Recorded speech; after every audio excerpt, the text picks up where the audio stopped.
Well, hello. What's going on, you guys? How y'all doing? Good morning, good afternoon, and good evening to you. Today, we're going to be taking a look at the new DLC from Crusader Kings. It's Roads to Power, and I know that's a little bit off the beaten track, but I've really been enjoying Crusader Kings lately. And yeah, so we're going to take a look at it. Actually gave you a little bit more content if you don't have Roads to Power. If you haven't checked it out, it's like I think almost a gig more. So I don't know what they've added to it, but we're going to take a look. And this is something new. Character of the Week, Prince Richard. 1178. But we're not going to do that. We're going to jump into a new game, and let's see what it is. Now, we do have, like, we get the Wrath of the Northmen, the Struggle for Iberia, Iranian Intermezzo. I guess that this is all, like, is this new? Maybe I haven't paid attention to this. This is part of the problem, maybe. All right, so we're going to go into the Great Adventurers, because I think that's going to be the funnest part. Looks like there's an advanced and easy.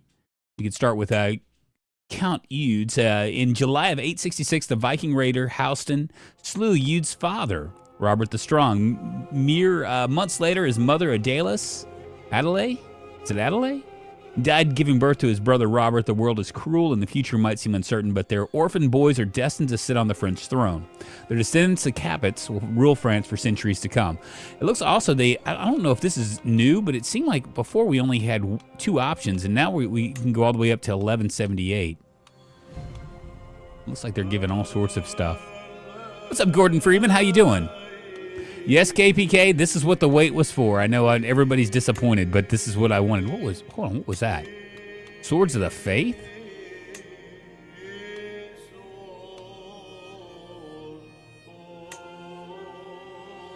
Oh, wow. And then Call of the Empire for that. What about, what's over here? Does it? So this is all, okay. I was just seeing what all, Wandering Exiles right here. So we could also do Hereward the Wake. Lord, let's see what his story is here. Exiled and branded an outlaw by Edward the Confessor. Hereward has traveled to Flanders to seek his fame and fortune. Fame and fortune, I got something with it. It's advanced too. Special story content available as well. Hereward would the day return to England and lead a determined resistance against Norman invaders, become a folk hero of great renown. We could also do Robin Crispin. I dare you to go with a slightly easier start for once and actually win. Swinny Mark, that's just not how I work. But maybe I would. I could just do this. I mean, see, this shows like the little landless stuff that we're doing. I mean, Dame Fortune Seal sit with me. Got to go with him just for that. I know, right? That's what I was thinking. It's an advance, too. Well, will Hereward remain a notorious villain under your guiding hand or become the hero he was born to be?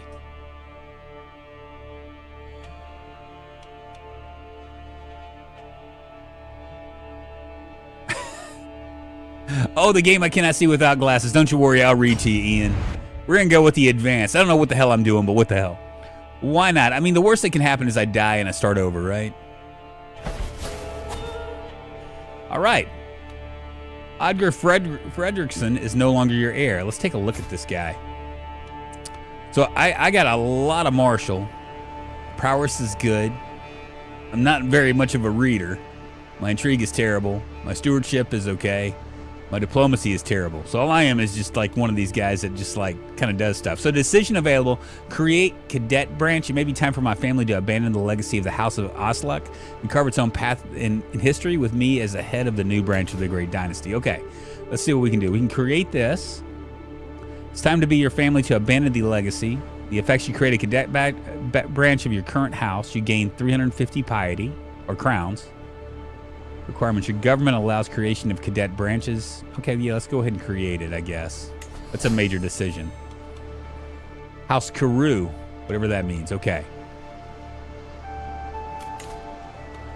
You are an adventurer. Travel the world, visit the courts of rulers to find work and complete contracts for gainful rewards. You can improve your camp, recruit followers, and build up a vast roll of patrons, okay? As an adventurer, you're not tied to any one piece of land. Instead of having the freedom to travel the world, your base of operations as an adventurer is your camp, which you can upgrade and expand with camp upgrades during the course of your adventuring career. During your travels, you can gather followers, which serve a similar purpose to the courtiers of landed rulers. When traveling as an adventurer, you will have the opportunity to utilize the scout for talent travel options. Additionally, you might also acquire new followers by taking the visit holding decision. In your camp, you can view your followers through the button in the top left corner of the panel. Top left corner. Top left corner. This is my left corner, right? Okay, well, I guess I can't really do anything with that. As an adventurer, your primary source of income will be contracts. You can see them represented as scrolls on the map. Contracts can be found all across the world and require you to complete a specific task for an employer. Your level of fame determines the contract tier of contracts you receive. Obtaining the distinguished level of fame or higher unlocks purchasing or conquering land. Should you wish to transition to a landed ruler, higher levels unlock more powerful options. Okay. You can view details about your camp in the Realm tab. From there, you can change your camp purpose and open the camp overview. The purpose of the camp will determine the type of contracts you'll be able to find. It might unlock certain decisions and camp upgrades, as well as a variety of other benefits. Accept contracts, move your camp to explore different parts of the world, and grow your following. As an adventurer, you will have the freedom to choose the future path of your dynasty. Will you stay on the road, try to gain a title in a distant land, or meddle with the affairs of rulers across the world? All right, so that's pretty much it in a nutshell. So, like, when we've been playing this in the past, the traditional way to play Crusader Kings is, you start with a country. You have you already have people, and you're a king or you're a baron or whatever, and you go and you eventually conquer stuff, and life is good. Is this going? I can't tell. Maybe it's on pause. Okay. But with this, you actually start as a landless adventurer, and you can actually create your own character and be whatever you want. I was kind of hoping that they'd have Braveheart on this. I think that'd be really cool. Ava, what's happening? Vaco. Sweeney Marks, good to see you. Ian, always good to see you. Goodman, Gordon Freeman. My goodness gracious. All right, let's go ahead and no player heir. So I have a spouse here. This is my wife. She's a content villain. What am I? I am. This is you.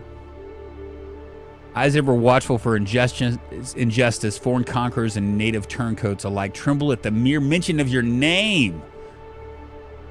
Okay, I got a gallows bait. Looks like I'm a bandit right now. I'm a veteran adventurer. I'm a forder. Exiled. Blade master. Skill tactician. I'm wrathful, vengeful, and ambitious. What is she? What is my wife? She's a thrifty clerk, honest, callous, and temperament. I wonder if there's anything else. We got military, we got a realm, camp followers. Let's go to here and see if we have any. My followers, we have nobody. I ain't got nobody. Let's see, let's go to, we can't choose an heir because we don't have an heir. Maybe we can have like a little, afternoon delight. Maybe I can, All right, no lifestyle. We're going to go ahead and go with Marshall, because why not? Some Stell Cheetos, what's going on? Down the crossroads, Gorbin Lim, what's happening? Hello, stuck on a work trip for new release. Please entertain me. I want to play this new DLC so bad. Slipping in. What's happening, man? Adventure time, literally, but you can't hit them with a hammer or something else. Sounds so interesting. Hey, man, it's good to see you, my friend. If you have any questions, let me know. I'll try to keep... I have a tab open for Twitch. I'm also on YouTube, so if you hear me talking to people, it's because YouTube is usually a little bit bigger. All right, so did we choose a lifestyle? We have not. This is what I want. Did I go slower than... Yeah, let's go slower than... There we go. All right, news from the island. My father was a stern man with the benefit of years. Now I can see my indiscretions towards him were taken in the humor they deserved. His appeal to King Edward was heated, and so I found myself here in Bruges, doing dirty work for Duke Bloodline. But it has been long years, and England finds itself in flux. King Edward is dead, King Harold has seized the throne, and his enemies Duke William and King Harold plot his downfall. I really hope whatever turmoil the coming days brings stays clear of my family and our lands. Should we keep an eye on the situation? Maybe. You gain aware of foreign affairs, you lose 5 stress, or I can gain I can add a new contract. They don't like me. He doesn't like me either. But that's going to give me more stress because I'm ambitious. We're going to go ahead and do it. I'll take that stress. All right, is there anything else I need to do? We need to find a contract too. I just press this. There we go. Perfect. He's going to pay me $245. He offers a bountiful reward to hands of unimpeachable character and proven experience for delicate, demanding work. This contract requires that you complete an intrigue scheme, and it is a criminal contract. Maybe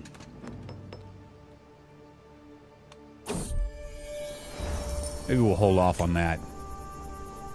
I turn the letter over in my hands, feeling its rough exterior, the wax seal, the crest stamped upon it, the crest of Carew. I slice the seal open and begin reading. The news is grim indeed. My brother Ordgar lives, and indeed it is his hand that wrote this missive, and the rumors coming from Normandy prove to be true. Harold of Godwin has been forcibly deposed, now either dead or in hiding. Duke William, the bastard pretender to the English throne, is now King William of England. He's already begun to hand out parcels of land to his followers, rescuing them from the grasp of defeated Anglo-Saxons. My brother pleads for help. So we can actually we can begin traveling to Ely. So we will not desert our family in need, and we're going to lose some stress with that. Or I can, I have not been a Carew for a long time now. What are we now? Yeah, we are. We're Carew. You gain restful for 15 years. So this is the character turned away from their destiny, leading to a peaceful yet unfulfilled life. Our stress gain is minus 20. Monthly lifestyle experience is minus 10, though. What should I do? Should I desert my family? Or not desert my family? Or should I desert them? To desert or not to desert? Desert or not to desert? The choices. I'm going to go ahead and close that contract. I don't think I want to do that. That's an intrigue. Not desert. And we can begin traveling to Ely.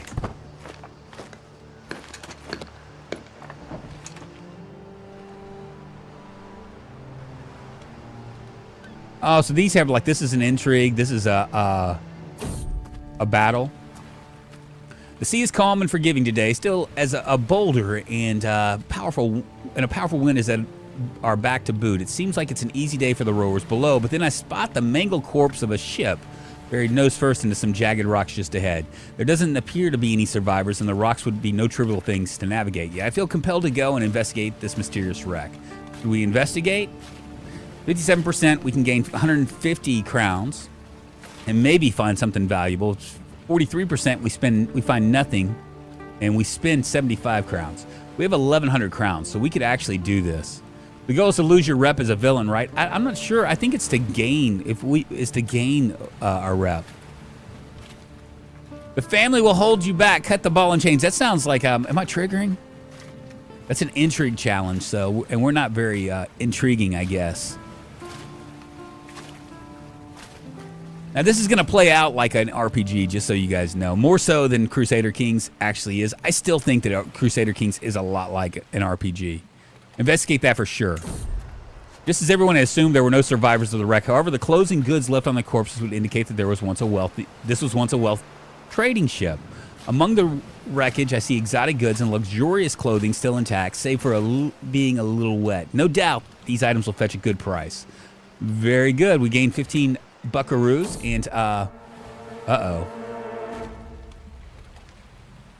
oh no, a white squall turned to port. The coxswain's horrifying yell does not suit the calm weather, but my ears are filled with an increasingly louder roar of the wind. In less than a heartbeat, the moist white mist that engulfs the whole ship, louder than the wind.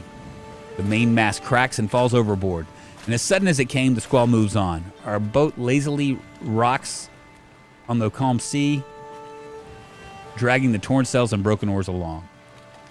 Oh boy. We do a learning challenge. Our ship will sail once again. We have a 1% chance and lose 65%. Or we can slowly drift with the wind. Fear not, we have more sales. We'll lose 65 stress. That's actually okay.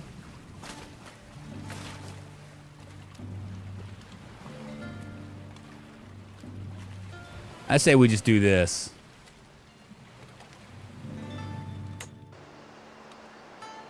What else do we need to do here? Criminal contracts available. You're not employing a court physician. You can make a request interaction with Duke Baldwin.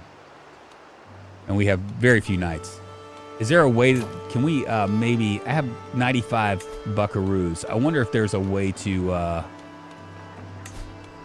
is this going to be the same things, decisions and contracts? Let's see if we can do. Gather provisions. Convert to a local culture. Looks like we can't really do much of anything. It's just me and my wife on the ship, you know?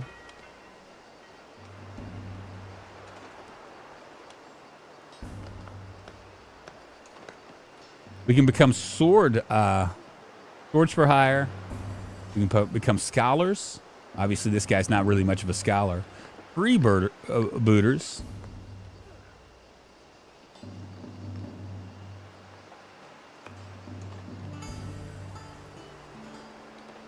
We'll wait.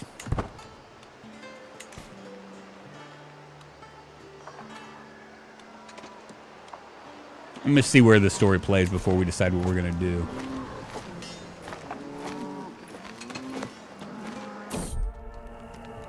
Night attack. It's night when the attackers fall on our perimeter, a motley flash of glinting armor and flashing weapons lit only by distant firelight. If they're wearing any colors, then they're not visible, but their intent is clear enough all the same. Remove us from Suffolk, dead or alive. The camp is not without defenders, though, and with a cry of outrage, we prepare to push back against the local scourge. We can counterattack, 71% a tactical victory, or we can gain the trait wounded.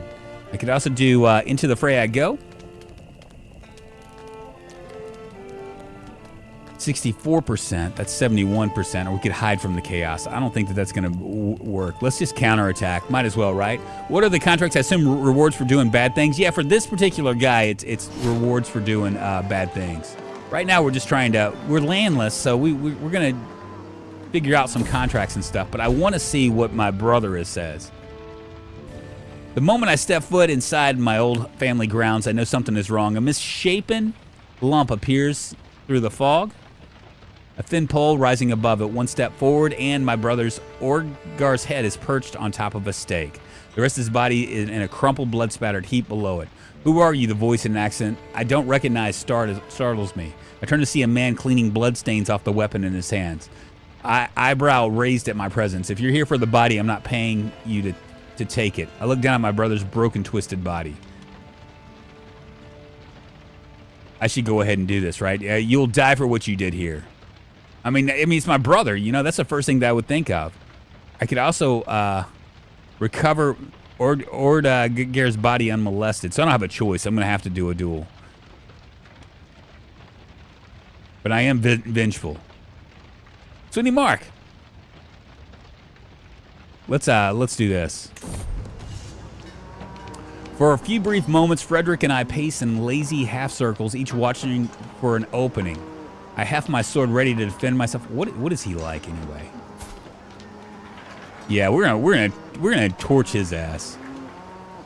With a sudden twitch, our bout begins. Frederick surges forward, forcing me back with a rapid thump before bringing a high kick to my chest. I almost topple. Better men than you have died trying to break my guard. We could actually do a guard. That's going to give us a low increase to your likelihood of success, no increase to your risk of injury, or we gain 13 stress because we're wrathful. We could do attack first. You try to overwhelm Frederick at the start of the bout. We could also do this right here. That's going to give us a very high increase to your likelihood of success, but a high increase to risk of injury. I could also do I'm the fastest blade in England. It's 110. That sounds like the best because we're in gain hunt. Blade dance, a series of flashy expert moves, and ensure your dueling prowess will be talked about for years. Attack first, get the upper hand. Okay. I think fastest blade actually looks nice because of here. I'll show you. Because of this right here. We can actually gain prestige from this. And there's a low risk of injury as well. I'm going to ignore you, Ian. I'm going to do mine. In battle, I'm an artist. Every strike is a brush stroke. Every fallen foe or gout of blood, a splash of paint. As I brandish my sword, switching seamlessly between flourish and strike, I paint a picture of agony across my foe. Frederick cracks his neck, then starts raining blows against my guard, a marathon of crushing thwacks that almost break me with their relentless ferocity. My form is good with only small errors, and Frederick's stance is passable. I've yet to open up my opponent's guard at all, and see no way yet to claim victory. So we can actually do a strike, parry, and riposte. That would give me a high increase to my likelihood of success. Medium increase to my risk of injury, and I'd lose 5 stress because I'm wrathful. That's the best you've got. You can't even hit me. I can tire the opponent playing defensively for a time. You allow Frederick to tire himself while you stay fresh. It becomes harder to injure myself. Low increase to your risk of success. No increase to your risk of injury. Or we could go maggot. You think you can stand against me? You try to intimidate Frederick as though he were one of your soldiers. No increase to your likelihood of success. Low increase to your risk of injury. So we're not going to do... I don't want to do the maggot one. But I'm open for strike or the best you've got. Ignoring me is nothing new. Well, it's okay.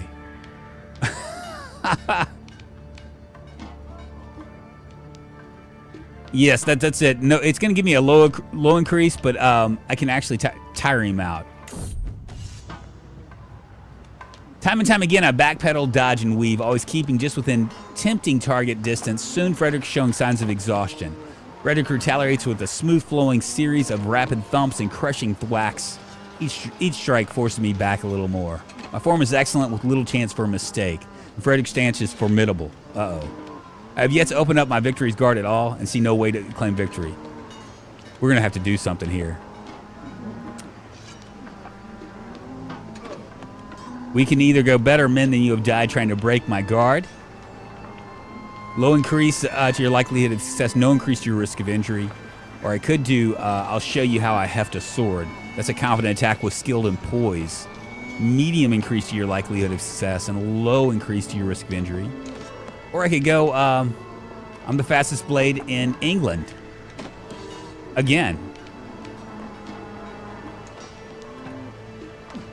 Well, that's all right. I know I ignored you. I'm going to do a fastest blade in England because this is a high increase to my likelihood of success. In battle, I'm an artist. Every strike is a brushstroke. Every fallen foe or gout of blood, a splash of paint.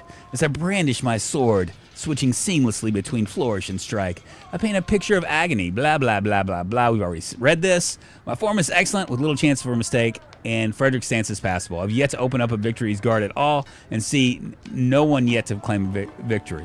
So we're going to have to do confident attack, maybe. Medium, increase to your likelihood of success. Low increase to your risk of injury.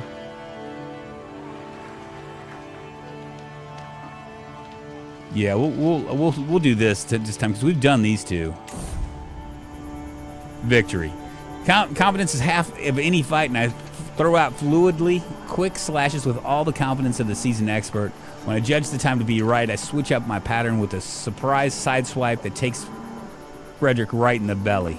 The strike hurls my foe backwards, something red and vital, looking sliding limply out of a new hole as he topples to the ground. I approach with some caution, but it soon becomes clear that the shock is setting in. Taking a moment to kick away his sword just in case, I prepare to put Frederick out of his misery. Goodbye, Frederick. I win the single combat against you. You suck. You killed my brother. I stepped dismissively over Frederick's twitching carcass, returning to Ordgar's body. In time, there will be a grave dug, a service held, a ceremony to remember his cruelly short life. For now, the evening turns to night, and I sit and reminisce.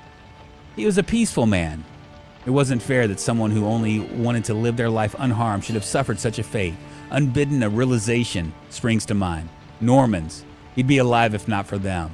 There'll be 1,000 brothers, 1,000 sisters, 1,000 fathers, mothers, and sons and daughters all across the land, all dying tonight, all to do to those damned Normans.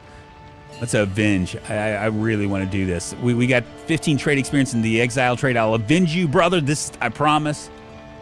Or I could also do this right here. I can gain, we gain a coin artifact. Huh, what is this?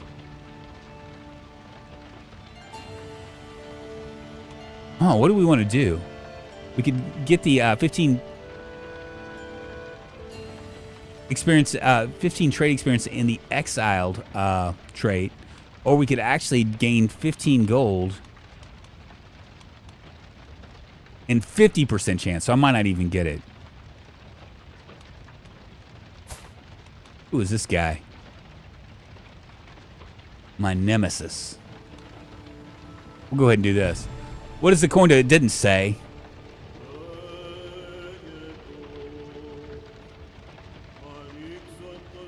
But there's only a 50% chance. Now, I could gain 15 gold.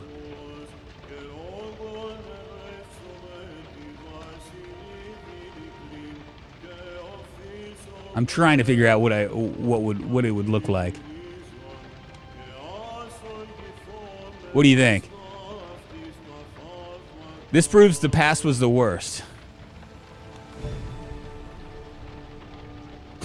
What? Oh, these decisions.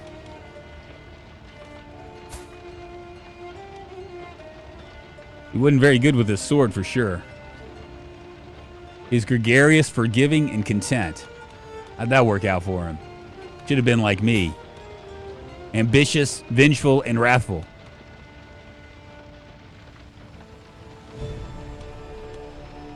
Coins. Okay, we'll go ahead and give it a shot.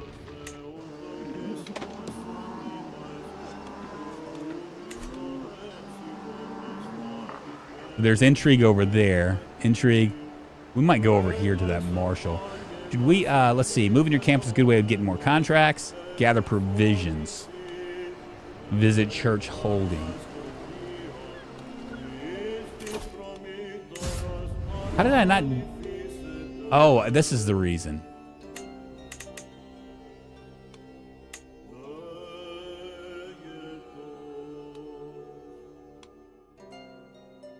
Weird, it's like not letting me do it.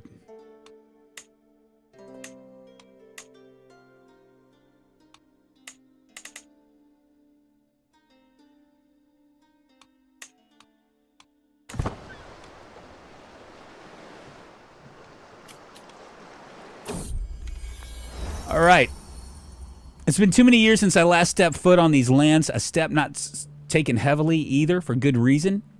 Even now, the marshy soil sucks at my boots. These lands, my home, have been called the Fens for many generations now. Indeed, the waters rise so highly in parts that Ely itself is technically an isle. There's no time to waste. Even now, the Normans cure tightens his grip around good Anglo-Saxon land. To provide any resistance at all, we will need those twin lifebloods of any warfare, money and men. We must first fill the coffers through any means necessary. So we can actually... I guess plunder this for 50 gold, or we can get somebody. This guy joins our camp. He's pretty good with marshaling.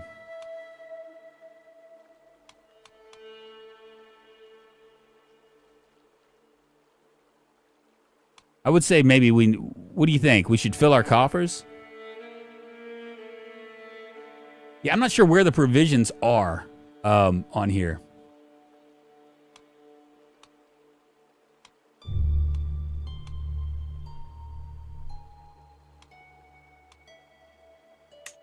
I'm just gonna do that. I'm gonna give it up and we're gonna move. Gather provisions, visit moving your camp. Okay, so we're gonna move our camp over here. Countess of Staffordshire urgently seeks discreet swords for hire for short posting. Handsome reward offered for swift queen work. So the Countess Margaret will gain 500 provisions. Will pay $73 to us. You add Count Margaret to your roll of patrons. And you can make progress. You make progress in the Night of the Swan decision, whatever that is. Exceptional success will lead us to her paying 73, gain 60 opinion, get a weak hook on Countess Margaret, and you can make progress in the. You gain 750. Yeah, we're gonna go ahead and travel to accept. I'm not gonna worry about this. I don't think we have anybody, do we? Yeah, we can do this right here. Let's see. This owner of this barony thinks poorly of us. I guess we got to worry about this. What kind of land is this? Is it wetlands? I bet you it is. Okay, we're going to scout for talent. We could search for secrets.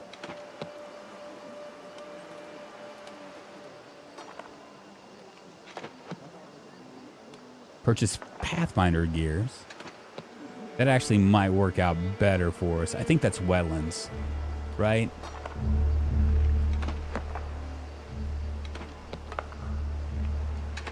Looks like there's not a lot of chance of danger here.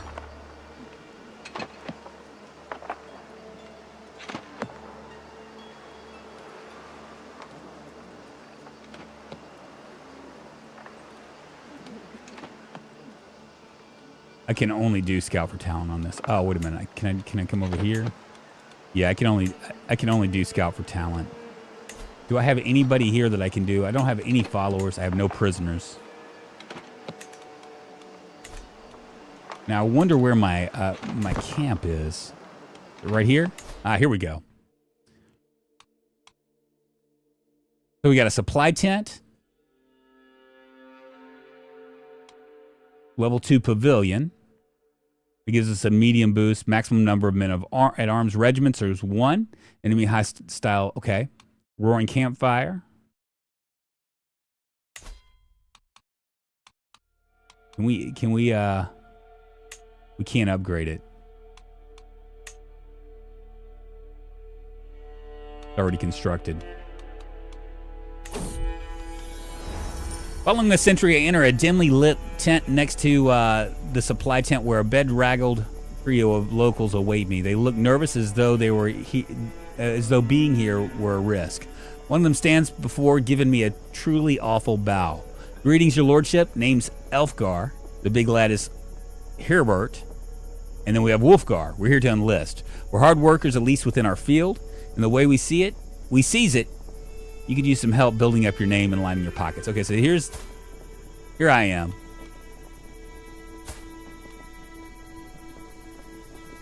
Stewardship's good. Diplomacy's decent. It's got good prowess right here. And Wolfgar, not so good. So we can take them on. They join our camp. They all gain 100 opinion of me. They love me. But you got to pay into the pot first. 36% chance that they'll yeah, no, we can't do that. We'll go ahead and take them on. We need them anyway, right?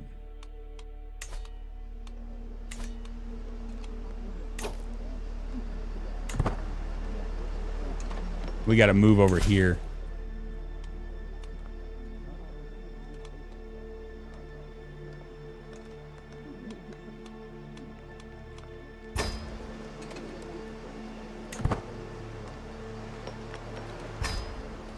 All right, let's go ahead and travel.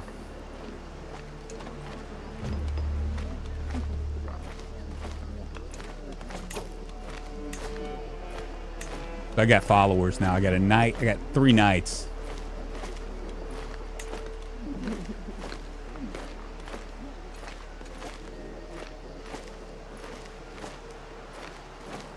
I can add my second. I probably should do...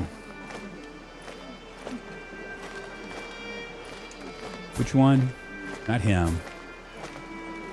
Maybe Harbor.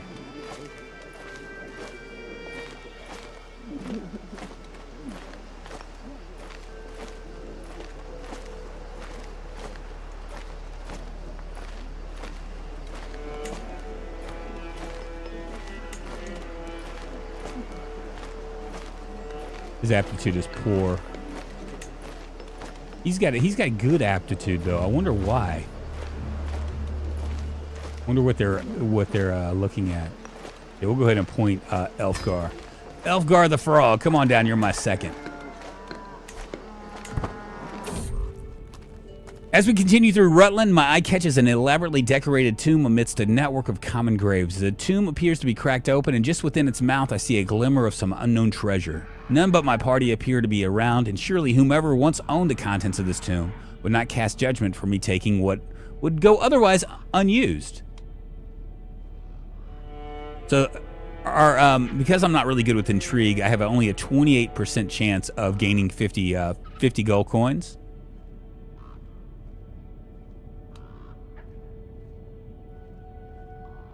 I'm gonna either gain stress or not gain stress. What are you doing heading close to my neck of the woods in real life? Is that really where you... Really? Isn't that crazy?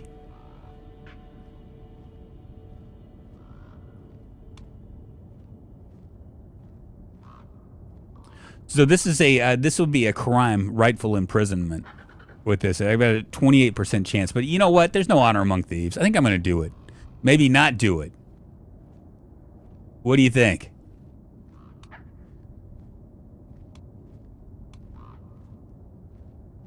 Oh, it feels real low. 1 in 4 chance, you know what I mean? Actually, almost 1 in 3 chance. Let's not desecrate the dead. We'll just move on, accept this contract, and hopefully we can make ourselves some money. I'm not exactly sure what else I got to do here. All right, my needs are simple, explains Margaret. There are certain thorns in the rose of Stafford, and I would have you remove these. Prickly characters. I can't be seen to remove them directly, so you're going to have to deal with them for me. I draw a thumb across my neck quizzically. No, clarifies my employer. No serious bloodshed. Just keep them silent without killing them, till they understand what it is to respect the Countess. Seems simple enough. So, what is this 7%?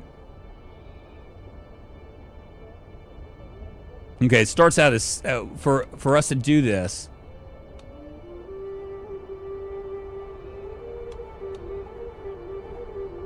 All right, we can get on with our task. We're going to hire muscle agent slots.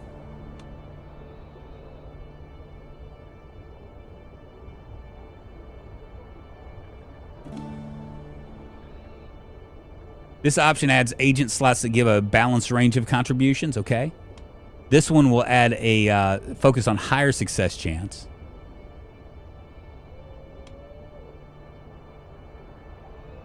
And this actually relies on higher scheme. So maybe we should do, remember we're here to earn.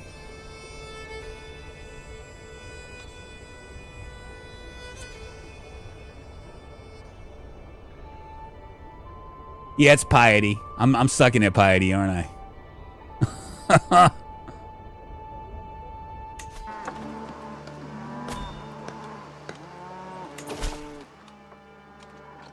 To the implacable boss Herod of the men of the Fens, I have heard of your exploits and the good work you're doing in the Fens. I would have you join me at Leicestershire. We have much to discuss. I'm gonna walk my own path. Sorry, dude. Okay, he can be my muscle. He can be my muscle.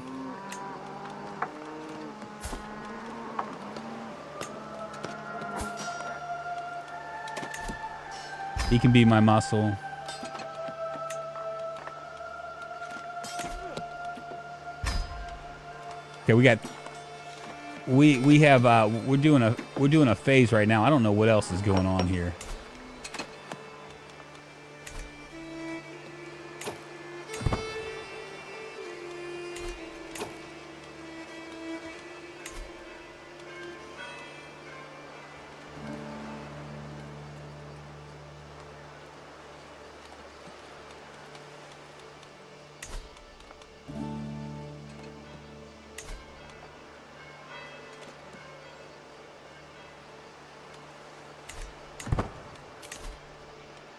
Still don't have a player air.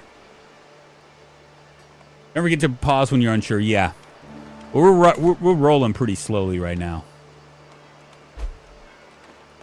Follower adapted by cat. He's got a pet cat.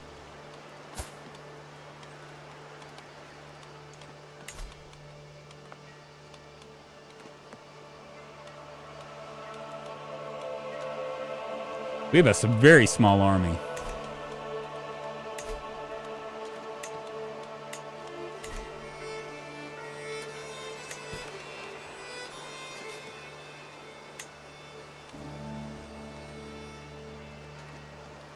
We got a few more things that we'll be able to do here too. But I'm guessing I can wait until this intrigue comes up.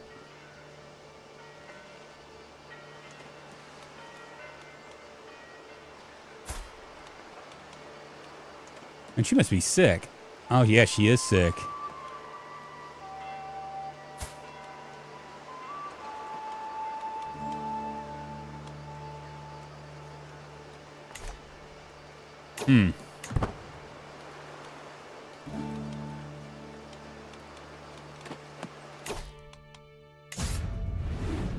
I'm just wondering why I can't do this. Am I missing something here?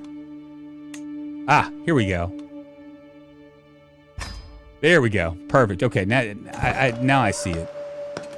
What's this right here? Ah. I'm assuming that something's going to happen here. Okay, here we go. Let's take a moment to go through the complex schemes. These schemes consist of 3 primary parameters. Success chance, phase length, and secrecy. To assist you in completing this scheme, there are different types of agents, which usually come in pre-selected. Move this over here. Oh, my head moans Elfgar as he rides alongside me. I raise an eyebrow in silent inquiry at the man's exclamation. In a response, Elfgar simply slumps down across his horse, whimpering and clutching at his temples. Clearly someone has had a good night. Slow down for him. He's already a plus 100, so I don't really need to do that. Laugh at his predicament. My stress level like. Got 38. If I laugh at his predicament, he's gonna lower his opinion, but I'll lose 20 stress. Kick his horse into a gear. Trot on, leaving him in misery. I'm gonna laugh at his predicament.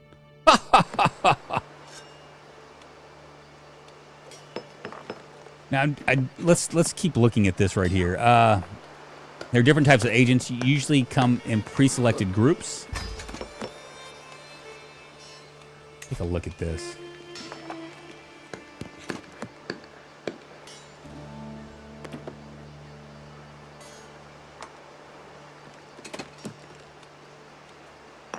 What does the bodyguard do?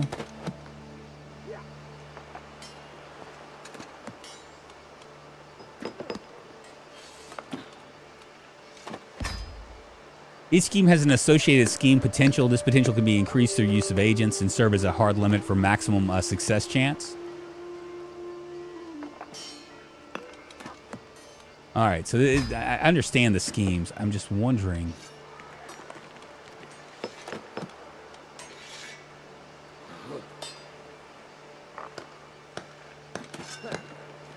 How to do this.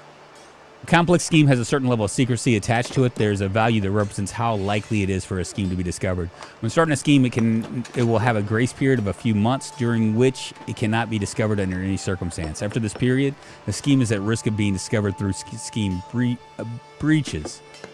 Okay?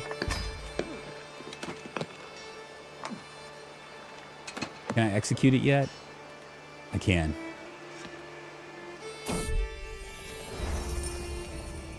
Our little forest of tents putting itself up every few evenings, and something we've gotten very, very good of late. First one, then another, with people and tools spreading out down the lines to help the neighbors in a model of speed and efficiency. Elfgar and Herbert, who genuinely gotten along in the past, seem to be especially bonding tonight as they aid one another. A place for everything and everything in its place.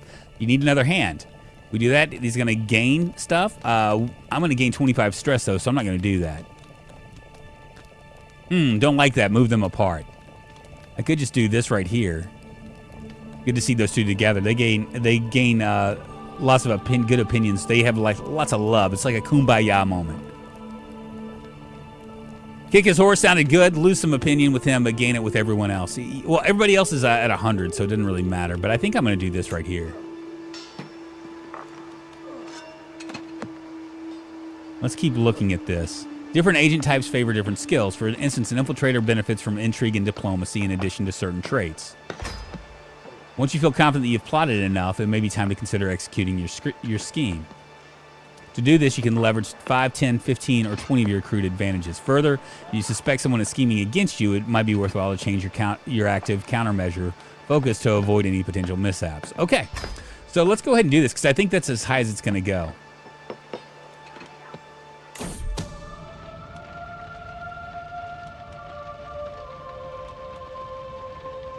We can seize the moment. 10 advantage.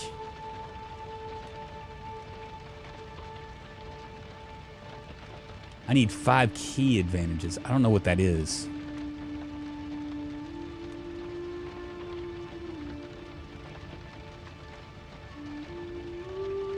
Advantages represent progress made towards a goal of a scheme. We'll hold off.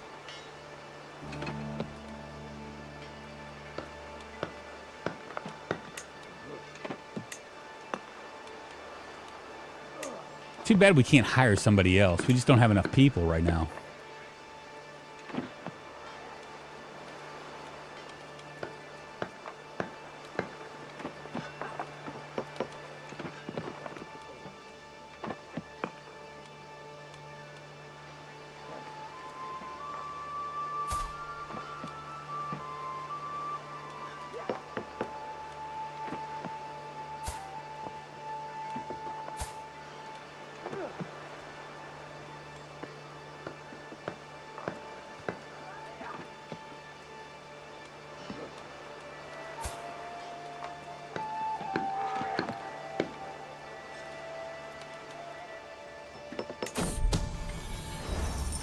Right, in my wandering outside of camp, I come across a clearing in the forest rich with all manner of colorful berries adorning the bushes. They are unlike anything I've seen before, and I look so tantalizingly delicious. It would take my followers less than an hour to pick them all. Could this be a much-needed gift from God or a trick from Fortuna meant to test us? We can gain 400 provisions with 75%, or yeah, we're going to do that. Someone has to do it when a streamer is inept at gaming. What? Isn't your whole thing here laughing at Drunk's misfortune? I know it is. Oh, we can seize the moment now. 77% chance. Let's do it. Success. She pays me 73 gold. We've gained opinion. She's at 52 now. I get a week. I can add Countess Margaret to my roll of patrons, whatever that is, and I get a weak hook.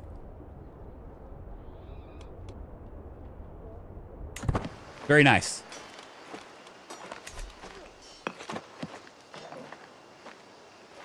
I couldn't move camp now.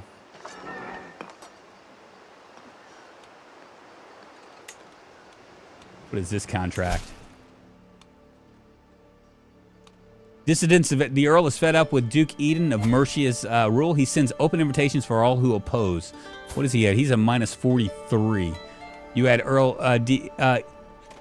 Edric to your roll of patrons. You get a weak hook, and we gain gold based on our work. Did we do that?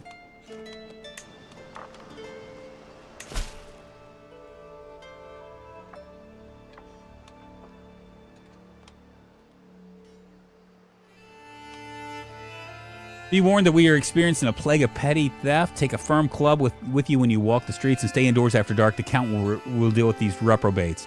This contract requires you to complete a prowess scheme. Though throughout the scheme, you will also be given special events to mug wealthy locals for extra gold outside of the general reward. And it is a criminal act. I don't know if I want to do that. Let's see what else we can do. We can do a heist. That's an intrigue screen. Is this a prowess? Is that what that is? Yeah, that's what I want to go for. Or we could abduct a foe.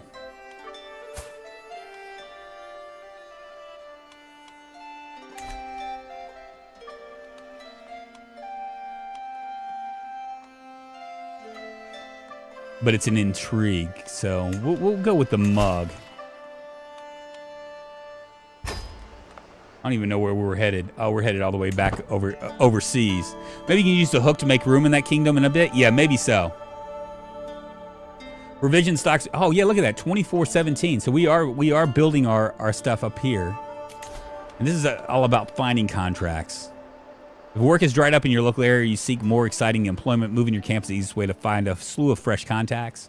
You must travel a decent distance from where your old campsite was to ensure you find new opportunities, okay? Yeah, we're going to go ahead and see what else we can do here. I am moving, right?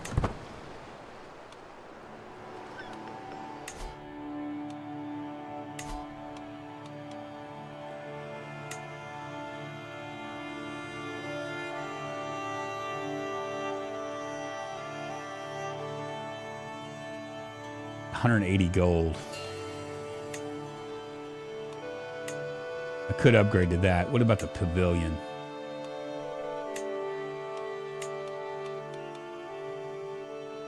Can't upgrade to that. I can add more supplies. Doesn't look like it's allowing me to do any of this. Let's go to the Roaring Campfire and take a look again. This actually, I can do this. It's 180. What else do I have? Proving grounds.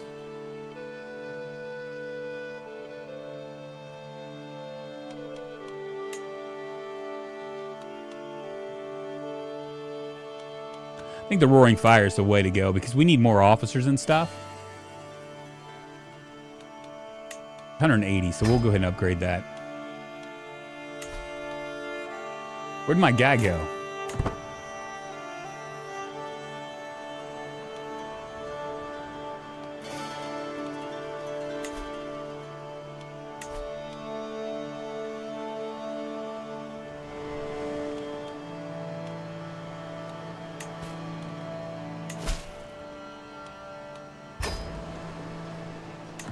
Oh, I'm at my camp. Okay. Oh, and I got to select travel agent. So we're going to scout for talent. Can we do anything else? I'm going to hire some experienced captains, too. Just to try to get rid of the sea danger.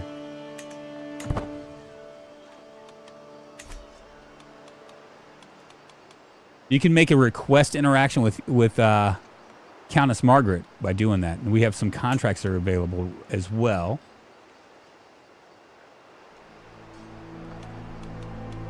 We'll go ahead and head out, and I'm assuming, did we go there?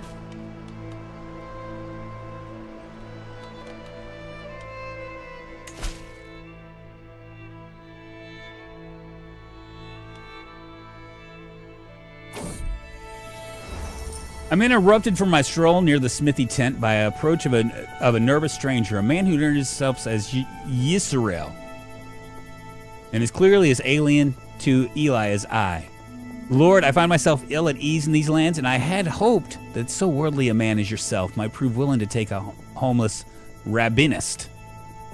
Momentarily, he pauses, steeling himself for a clearly expected rejection. I understand if you're already too many people to care for, but if you'll have me, I'll serve you loyally for days. This is the guy right here. He has a pretty decent... Yeah, I mean, he might be all right. He's unlanded.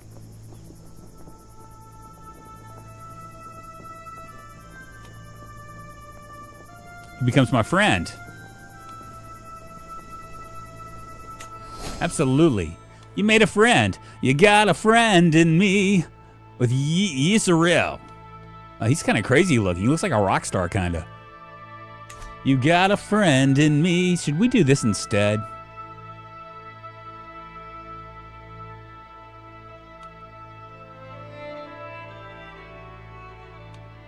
You're guaranteed to be able to test stewardship, but other options will depend on what the issue is.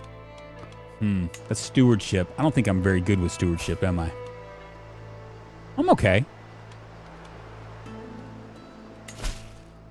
Maybe I will. We'll travel there instead. We're gonna go?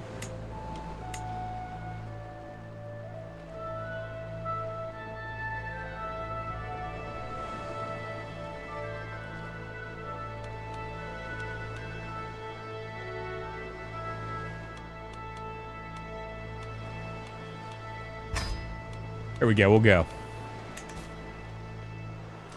You got a friend in me.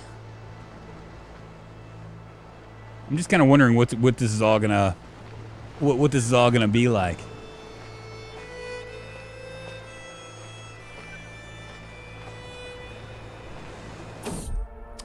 Yisrael is in charge of our food supplies and sheepishly revealed our provisions are now all but useless, having been poorly stored. Patches of mold cover the bread and produce, and we have to quickly use up our remaining dried food. The party grows hungry as dusk begins to fall.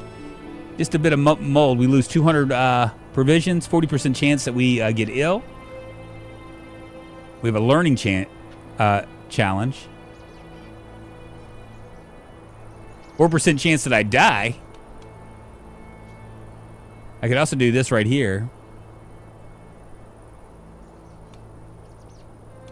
Oh, what is it? 50% chance of a random entourage member wounded, or 40% chance that I'm gonna become ill. We're not gonna do this because it's a learning, and I'm not very good at learning. Head up to modern day Hull. What do you think?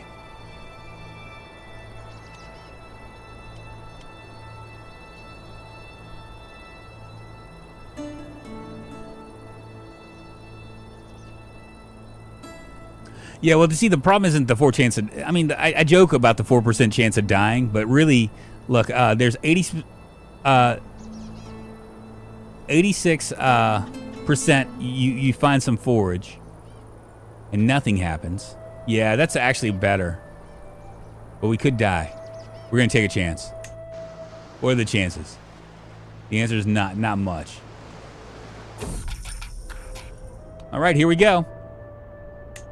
Scarborough's streets are gripped by a fever of gossip and scandal. A complicated matter of marriage, inheritance, and business arrangements gone awry has seen a vast section of the best local land for grazing horses go to some fool with neither money nor skill.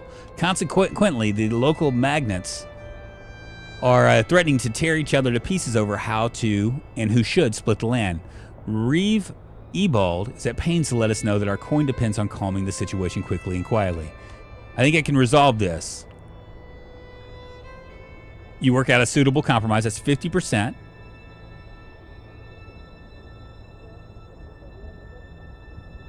I could also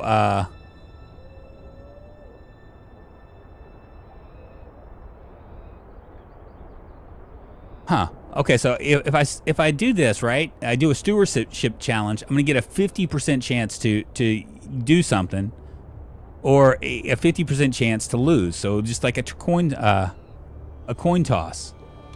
But I don't have to do that because he's going to pay me right here with this stewardship, but I could just do this and he's going to pay me anyway. And I don't have to worry about it. He's going to gain a 30 opinion to me, and I completed a contract. And I gain all this stuff.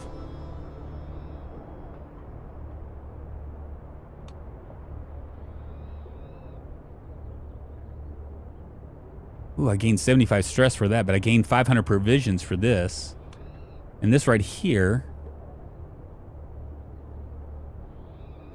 it looks like this would be the best deal.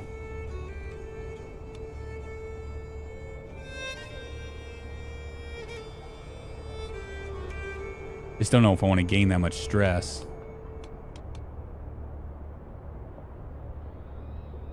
Looks like you need a head groom after this. It looks like it.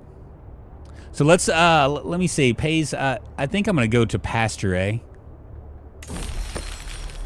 have enough experience in matters of war to know that the best land doesn't always raise the best horses, nor do the best horses need the best land. Calmly, carefully, and a little condescendingly, I explained the errors in their thinking to Scarborough's magnates.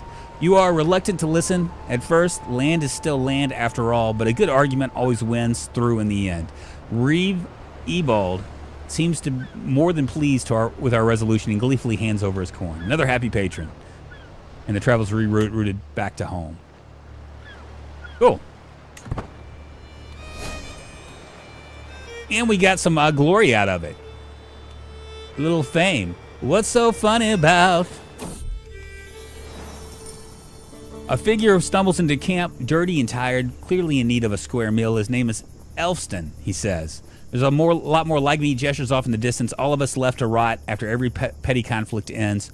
Our sword arms work as well as ever, but our lot is to wander and starve. We're the only ones left who won't rob the vulnerable for food and valuables. His eyes glint with determination despite his haggard bearing. I'd rather die. Let's take a look at him. He might be all right. You're better than I and more foolish. Elfston pays 32 to you. You'll become the owner of a fine brooch, which will increase my prowess. You'll gain 15 trait status in bandit, and you lose 5 stress. Now that's the bandit way, I guess, right? There's more of you, you say. You lose 200 provisions. Every eligible men-at-arms regiment gains up to 25 soldiers. Elfstan joins your camp. You lose 11 gold, and he becomes a knight. We could just also say, do this, and he actually joins our camp anyway and becomes a knight. What's the difference?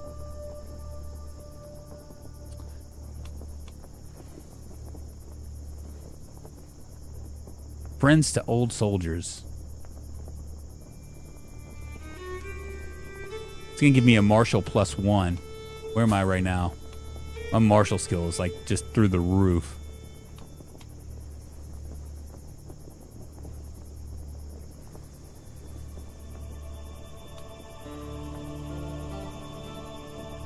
Gold is a bit low, I know, right? So I think that the better choices here is either this right here, you're better than I am more foolish, where we actually gain a fine brooch, and he pays 32 gold for us, but we don't do anything. Or we could use another blade, where he joins our camp and becomes a knight. Isn't much of it in prowess, just average. But he is pretty good in intrigue. Yeah, either we could use another blade, or we're gonna take your shit and run away.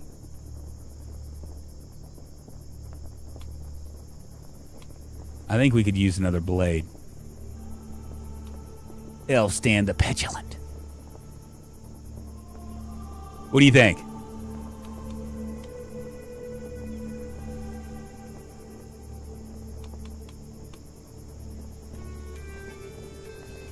But we also lose 200 provisions.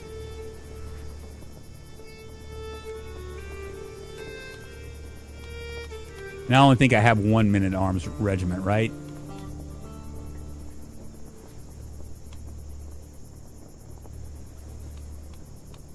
What do you think? Should I do that then? Okay.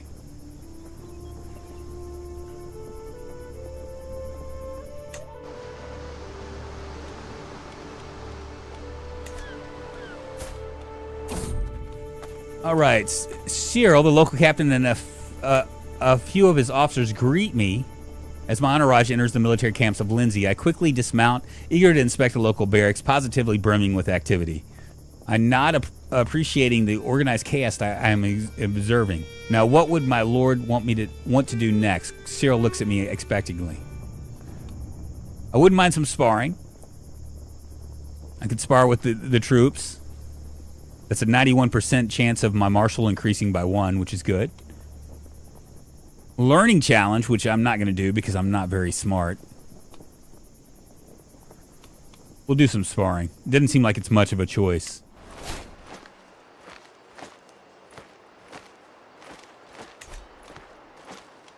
Let's go ahead and look at our camp followers and see what we can do. So we got Elgar the First, right, or the Frog, as my second. I do there's no cost for this, so I mean, I feel like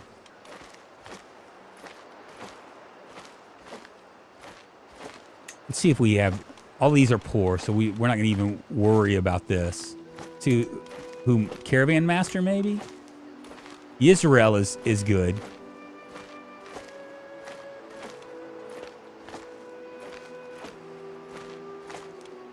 Maybe the Quartermaster. No.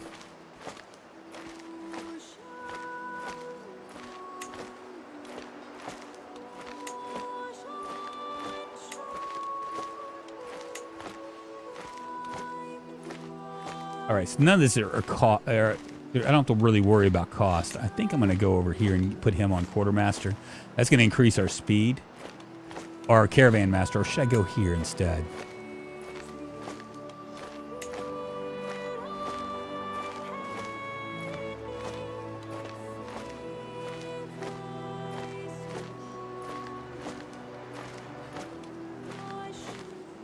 maybe quartermaster.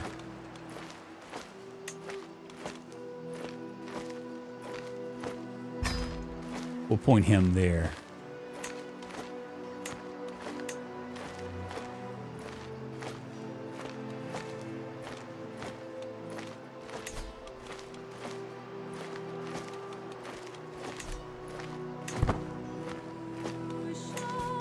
What other contracts can we do? We can support a faction.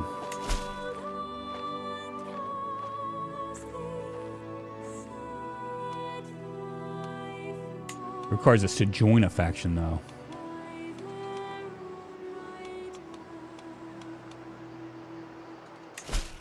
Maybe we'll get into a little bit of this.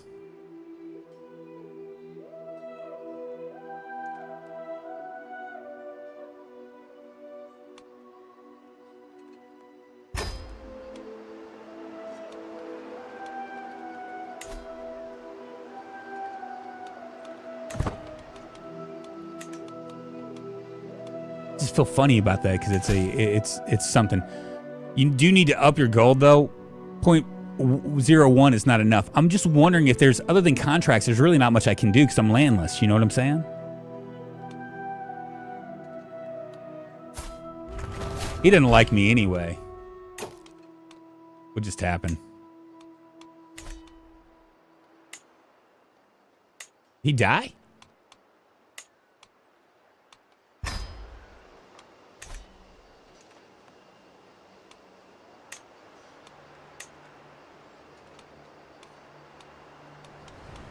Wow, that was quick.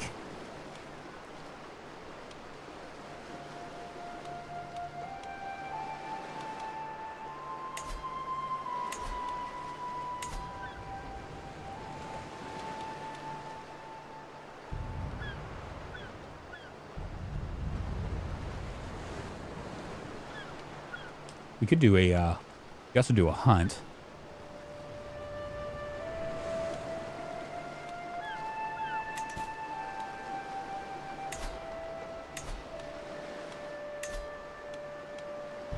It's going to give us more knights. This right here will give us a better supplies. Maybe we can jump on this. Can we upgrade any of this stuff yet? It doesn't look like we can. 180. So we get a little bit away in the pavilion. Yeah, see, none of this is going to give us, because we don't have like lands, we're not going to be able to really do much. So I guess we're going to be forced to, I mean, we could join a faction maybe, or we could just go ahead and just do a criminal act. Every time Drunk asks what I should do in this game, I'm like, I don't know. I know, right? You do need to up your gold income. It's basically a pretty spreadsheet. Ignore everything else and just look at the green and red numbers. It's about balancing income and cost and judging odds. Yes, that's exactly what it's about.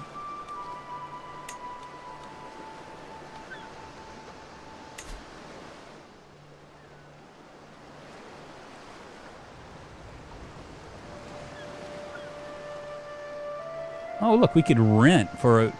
We could ask for a, she loses 40 opinion of me if I ask for this.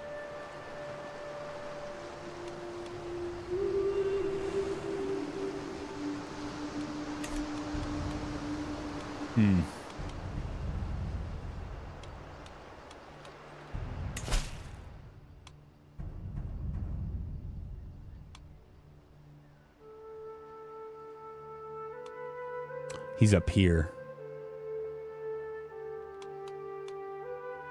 We're going to go ahead and take it.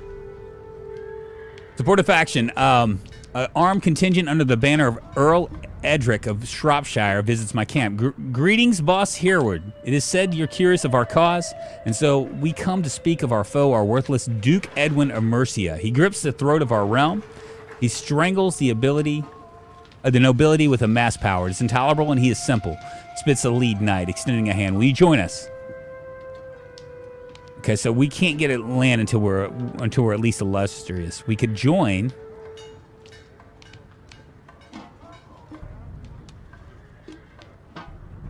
Let's do it. I mean, what's the worst that can happen? We're suddenly part of the faction.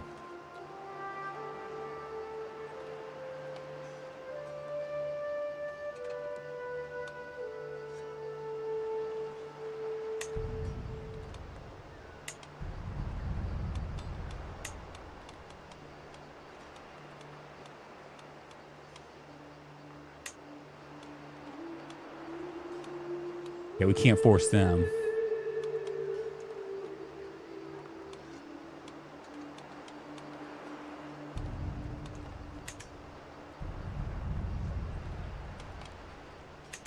All right, what's going to happen here?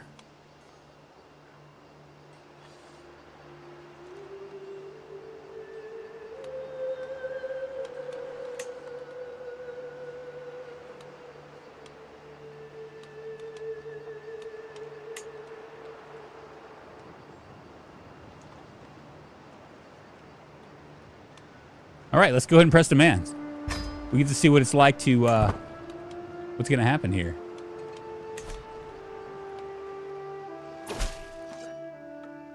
Liberty demands refused. The cocky boss hereward.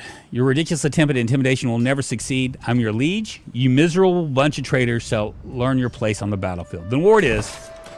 Then let's go to war. It's right here.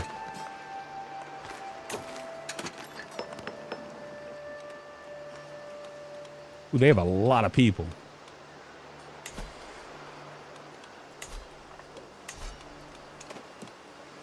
Can I increase my camp, maybe?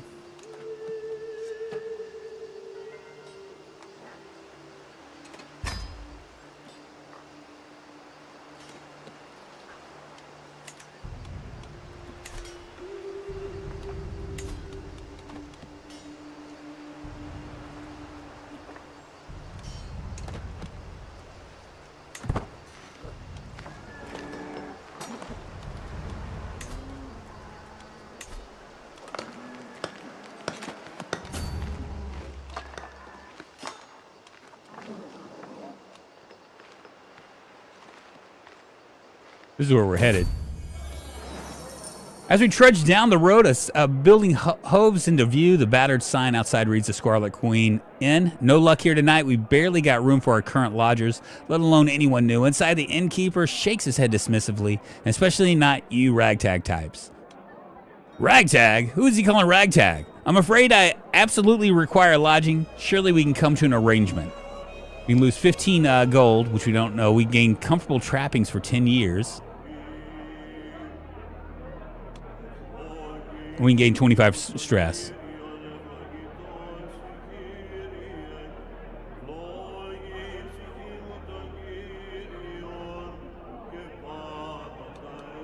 Ooh, we might actually kill this guy.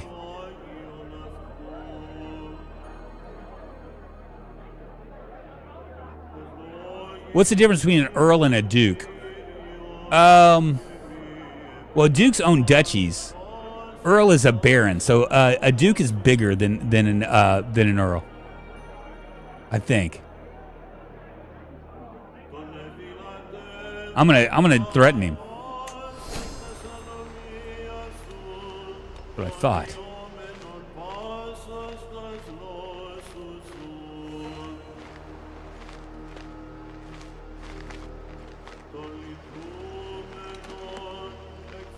What are these guys doing? Are they going to attack me? Oh, no, they're an ally army.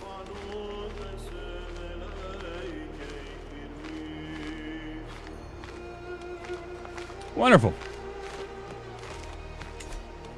For the glory.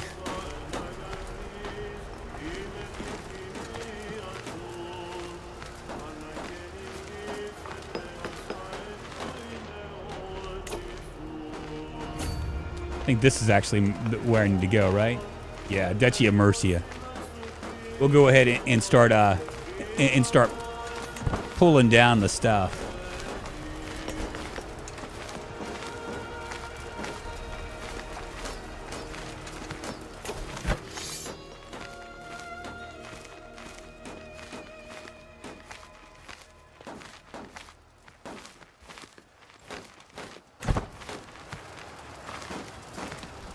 I'm assuming this is where I can do it.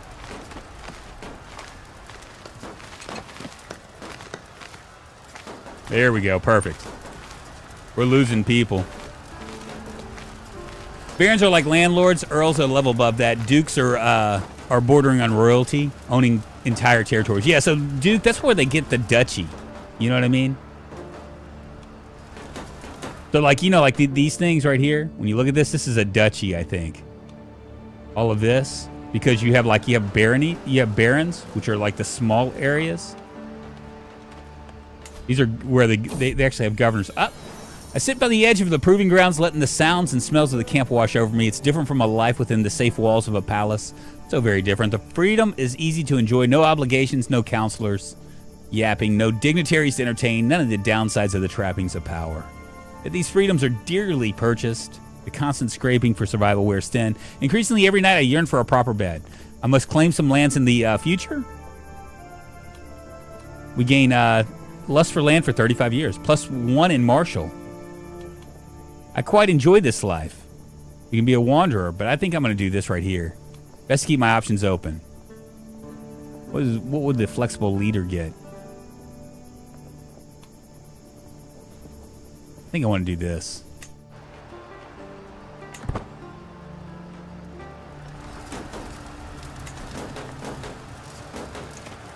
Oh, I don't have enough soldiers.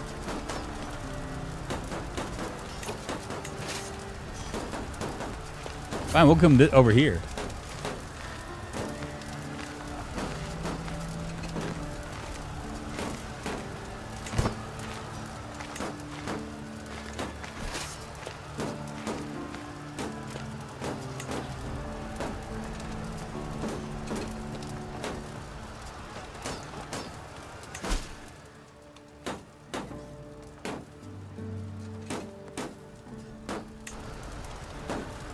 I don't care about that. We're besieging.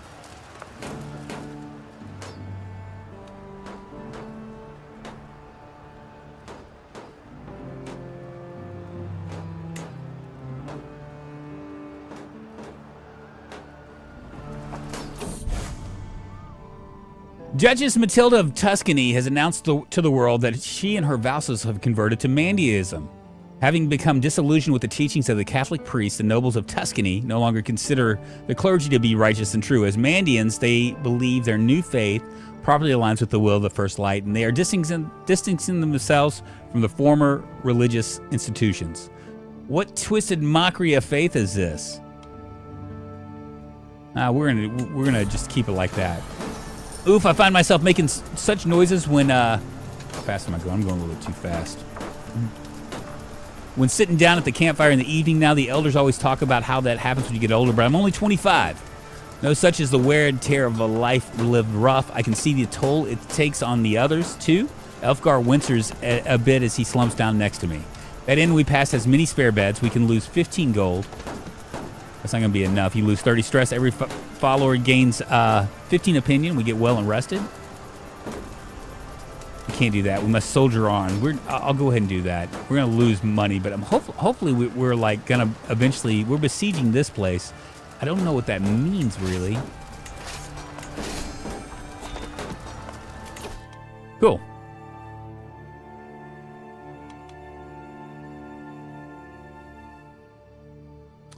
So we could do loot and plunder here.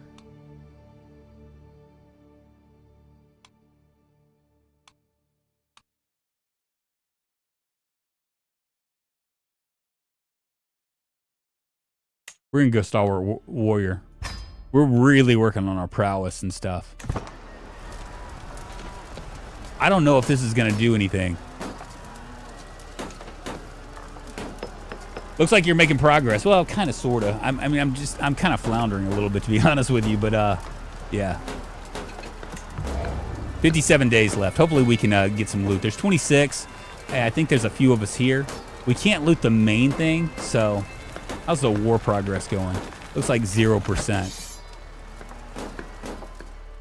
We got plenty of soldiers though.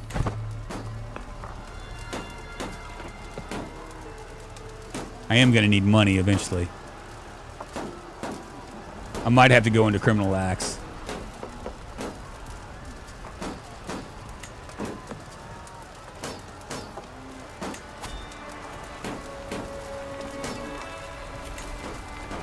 You're losing a war.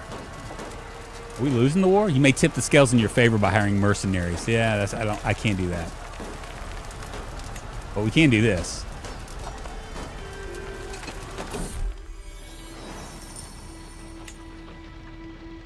The camp crackles, illuminating a figure entering our circle. He moves with vigor. Despite the lateness of the hour, hand wrapped around a walking stick. The standing guard, already intercepting, but I wave them away. Do you have a place for a man of God? He smiles at me, hopefully dirty clothes rustling in the stiff breeze. A wandering priest. Such figures are well known in Catholic circles. The traveling preachers spread the word of God to every nook and cranny of the world. We could do with a man of such worldliness. That gives 71% he joins our camp, and I gain friend to the holy for 5 years.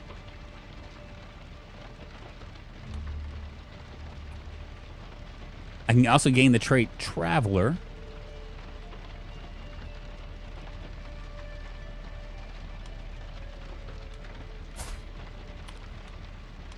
He looks like a good one. I'm going to take a chance. Diplomacy it is. Very good. He joined our camp, and that means that we can actually do something with him. Go over here and go with personal position. He's got an average right there. Personal position. Let's see. What about quartermaster? No. We'll go ahead and get him, put him there.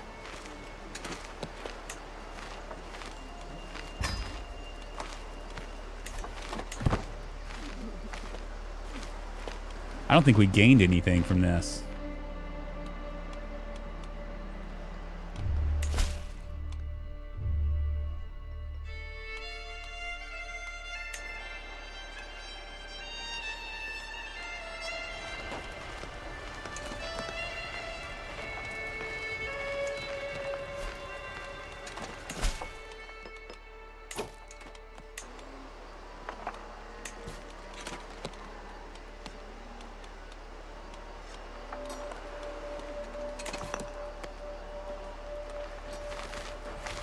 Looks like we're losing the war.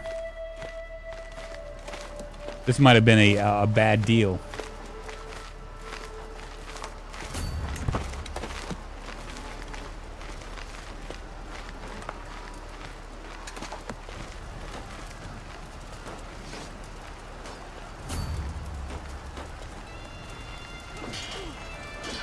We're gonna fight. Time to fight!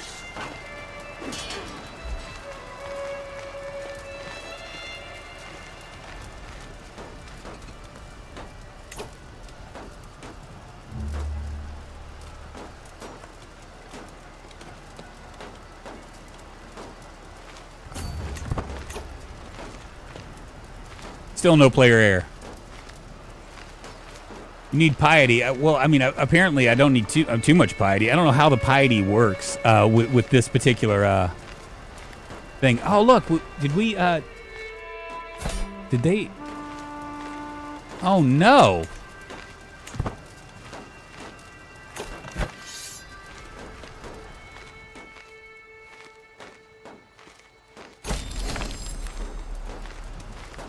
To the miserable boss Herod, may wisdom ever elude you. You are a much greater foe than I imagined. In order to put an end to this bloodshed, I will comply with your demands.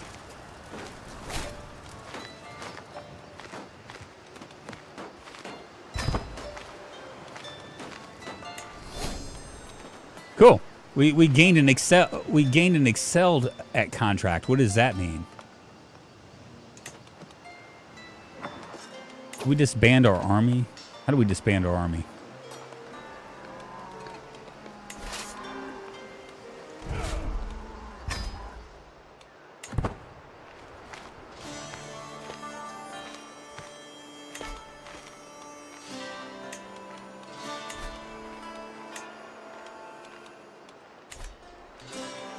Cool. We need more contracts. I'm gonna have to go. I'm going to. I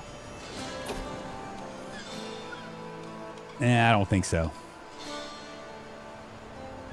Going to Liberty War as a defender on Petty Marshal Murshad's side.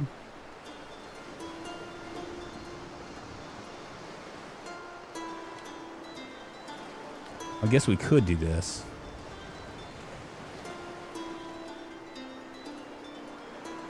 Dragoness, what's happening?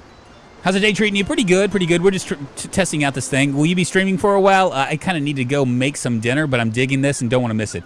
Yeah, I'll be streaming for a hot minute. Well, I'm off today, so probably for another couple hours.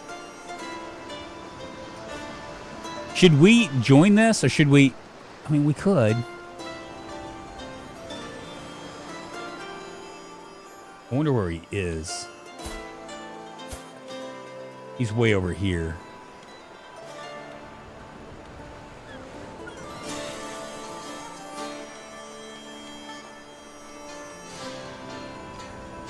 He's gonna pay me 34 gold.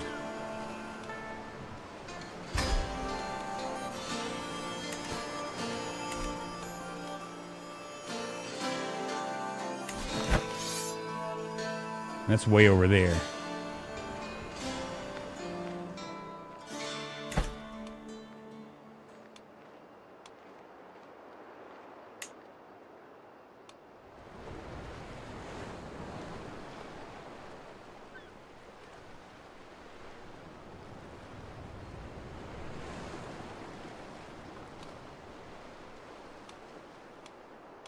How do I move my camp?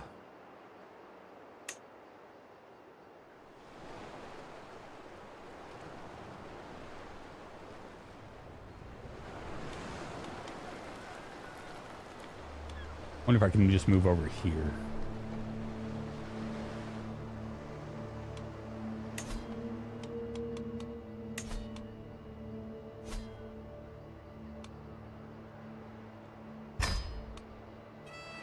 We're gonna move over a little ways. Gold is good. Not much, my friend. Glad to hear you're getting a nice day off today. I know, right? Well, you know, it's really weird. I've been wanting to stream this when it came out. Uh-oh. Hostile following. What was that? They're feuding over their differences. That's all right. They don't like each other, but whatever. What could possibly go wrong, right?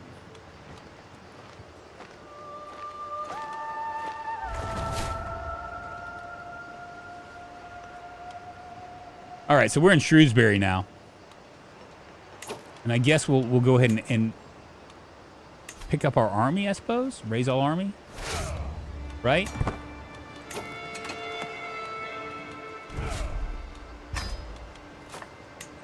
Actually, we probably need to refill.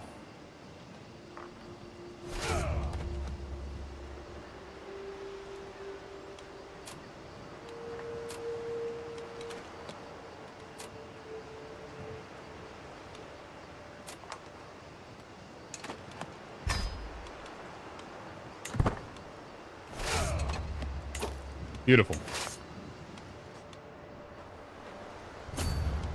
Let's go, baby.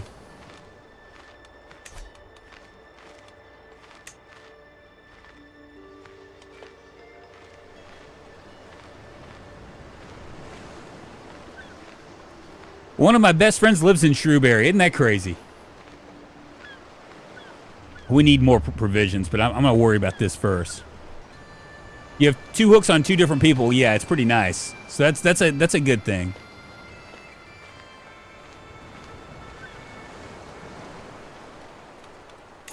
That's my ally army. I'm probably going to help them.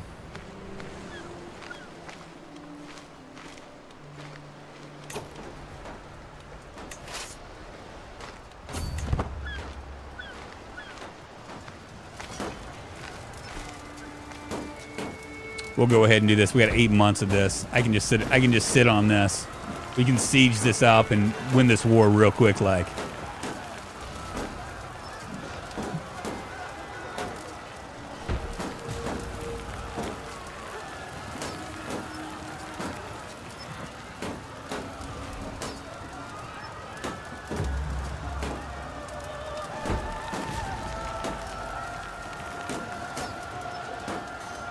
Just kind of wondering, like, what's the end of this? Right now, I'm just wandering around, losing piety constantly. Pregnancy! Thank goodness. Thank goodness. Mistress Tafita is bearing my child. I cannot wait to hold the babe in my arm. Thank you, Mistress Tafita, my content villain. You just lay back. I'll do everything. I'll bring home the bacon.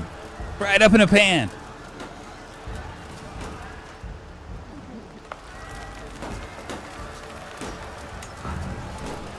We just got like attrition going on forever.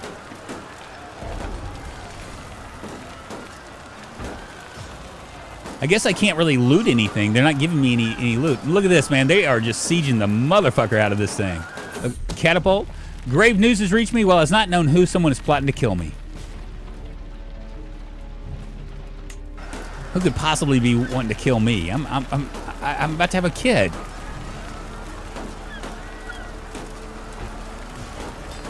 Keep on. Unfamiliar. The culture in Duelling is unfamiliar to me, and some of their customs equally alien. This is proven especially true when Marcus, acting as our cook for the evening, beckons me over to look at the stewing pot. It's a local recipe, he begins, supposedly authentically Norse. I was assured so by a passing merchant. I looked at the substance with suspicion. Is that stewed squirrel? With onions? We can give it a try. We can gain 400, 51% that we gain 400 provisions, and we gain new taste for 10 years. And Marcus Stowell gains 15 opinion of you. You gain the nickname the narrow-minded. He's my personal physician. What do you think? Should I do it? This character has benefited from a more varied diet of late, salving both mind and body, +1 on prowess. Let's try it. 50-50. It is a. You know what? Let's. I don't know.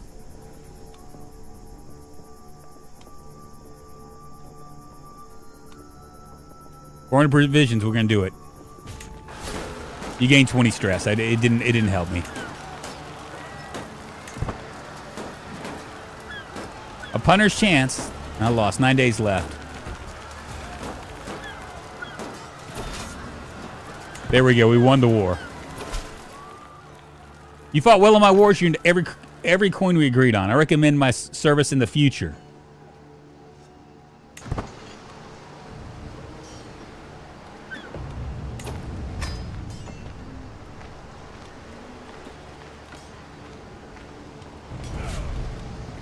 Go ahead and let them return home.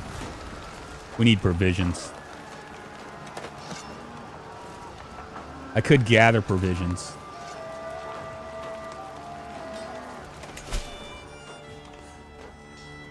Here we go.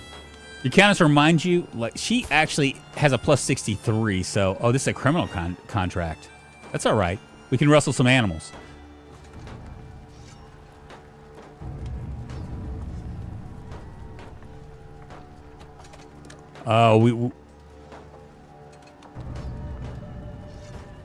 She's gonna lose some stuff to me.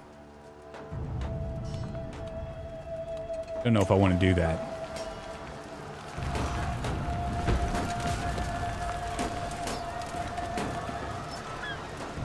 What's going on here?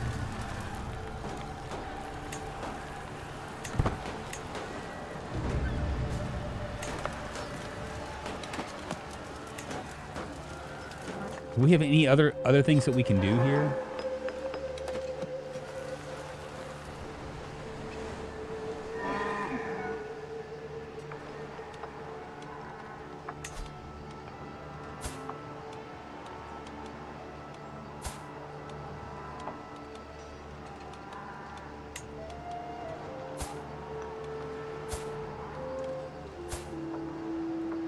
I do have this guy who's a 16 in intrigue. I wonder if we can grab this one instead.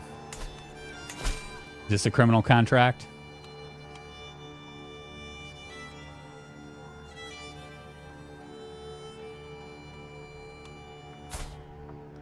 An Earl.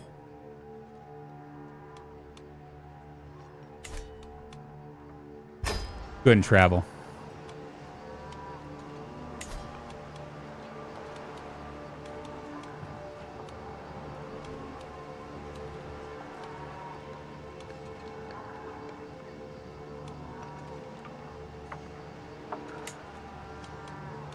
Could put him on this.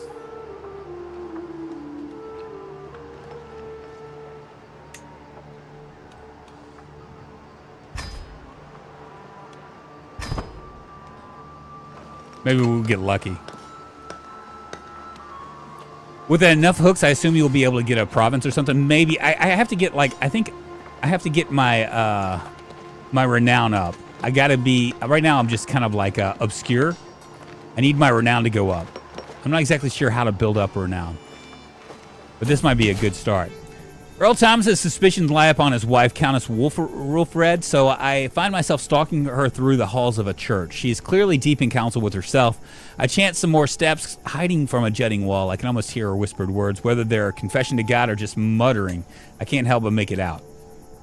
So we could actually go in here and get a little bit closer. Your contract is a success. 62%, my contract is a failure, so I could lose this. Could do diplomacy, 48%. Perhaps if I were just to pretend I knew. This right here. That's what I need to do. I've had enough of hiding. 96% chance your contract is a success. You learn of Countess Wolfred's non-believer secret. Let's do it. I'm just going to bully my way in anytime I can. Excellent. Earl booms as I bring him the news. I had my suspicions, of course, but you have them confirmed. He goes on to gesture at a guard to bring forward my pay. Stroking his chin and thought, your reward, should I need help in the future, do not hesitate to answer my call. Perfect. Probably going to do this one as well.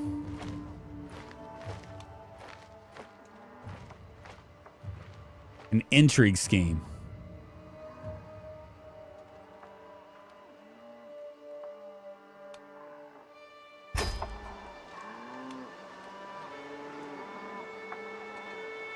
There's no dangers en route here.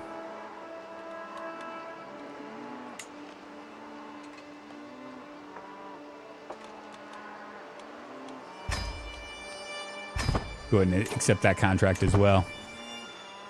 Strong arm them, yes. I mean, my guy is like, look at this.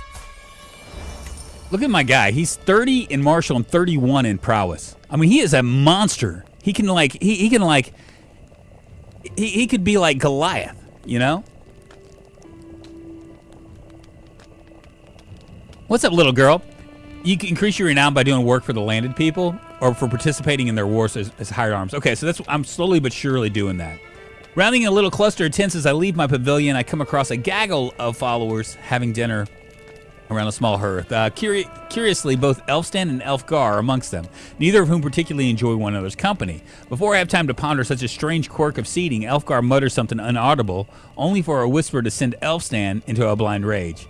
With a flash, my weapon is drawn. A weapon is drawn and blood is about to be spilled. I can intervene. It's a diplomacy. They can both gain opinions of me. That's 57%.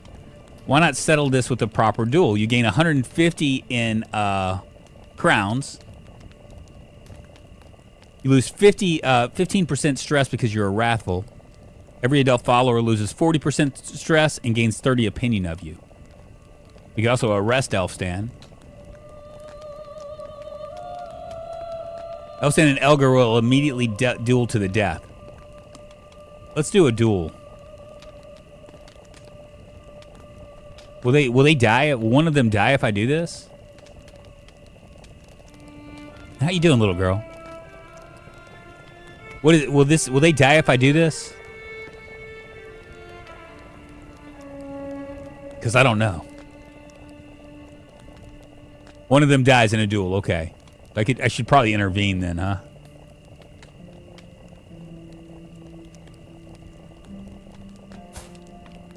There's Elfstan, the petulant, versus Elfgar, the frog.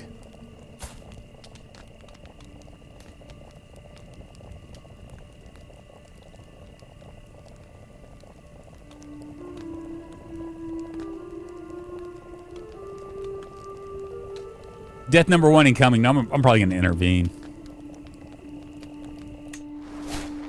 They both gained opinions of me. I'm like, cool out, man. Oh, look, he doesn't really like me that much.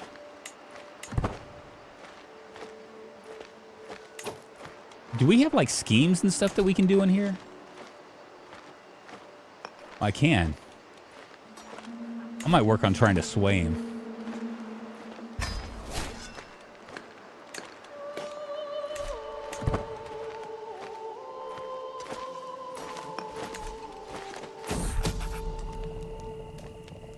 All right, so we can abduct.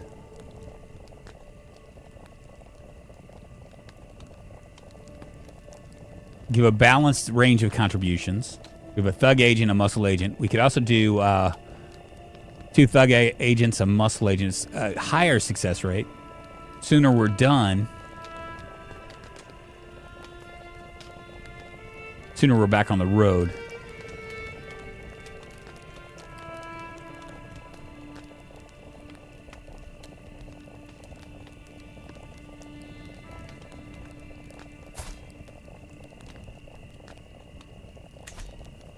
All right, the instructions from Earl Wethert are clear. Find a time when Jamel is vulnerable, dispatch any guards he might have, and bring him to Northampton alive and unchanged. Simple enough. The good Earl didn't go into the great detail about exactly why he wants this particular man kidnapped by clandestine thugs, but it's really not our place to ask. Okay, so we're going to go with, remember we're here to earn. We can add a few people. Let's see, muscle. What does a foot pad do? Requires intrigue and prowess.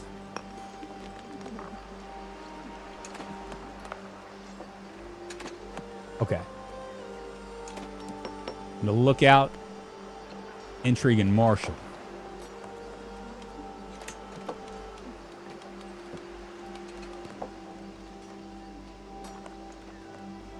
I just gotta see what these guys are. High in intrigue, low in martial. Average in intrigue, low in martial.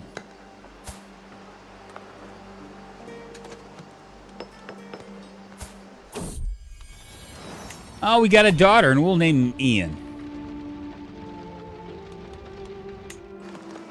Very nice indeed.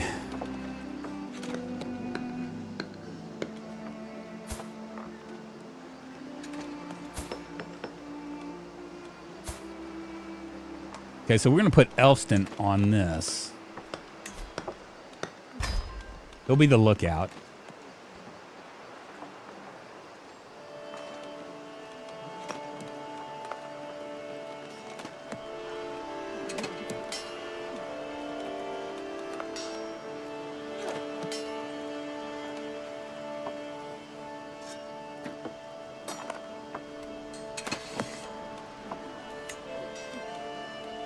I want to say he is my best. Yeah, he's my best prowess. So we'll go ahead and put him as a muscle.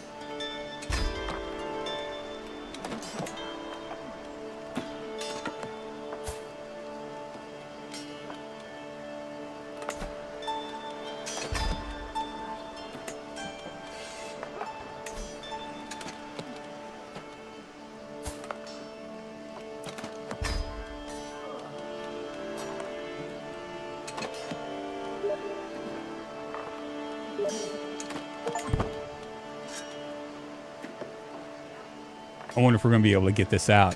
We'll see. If my court physician Mac is more susceptible to my attempts to approach him, I can include a compliment in my next missive to his court. I'll be sure to mention Soren Ambition. Let's see what he is. He is temperament, zealous, and shy. Unshakable faith in God. That might actually be good. Forgiven nature.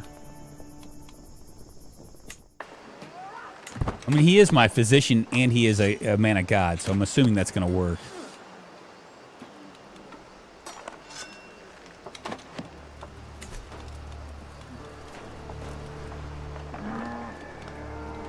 Ooh, we don't have, like, much secrecy at all.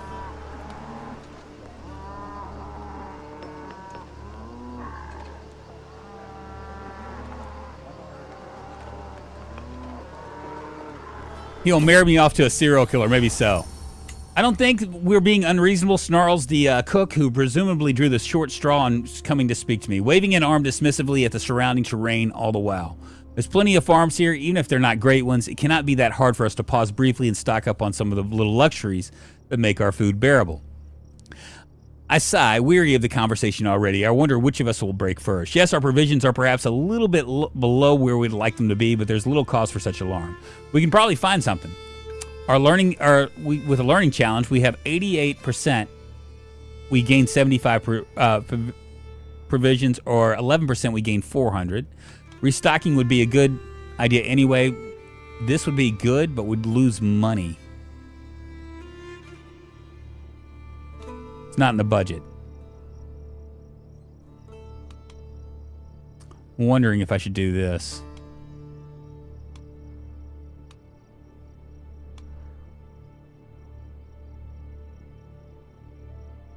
We're gonna do this. We're gonna do this just because I don't want to spend my money. 400%. We did the 11% and got it. My goodness, isn't that nice?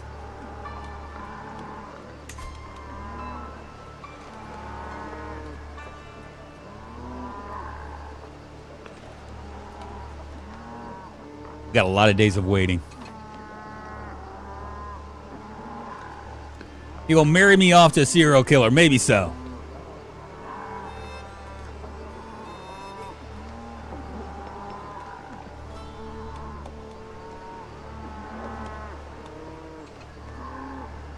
So we're getting plus 0.6, not even a 0.1 on renown right now.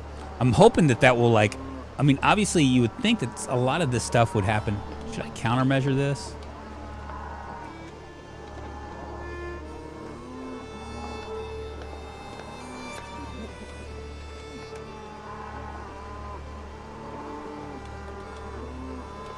I don't think I'm going to focus on anything.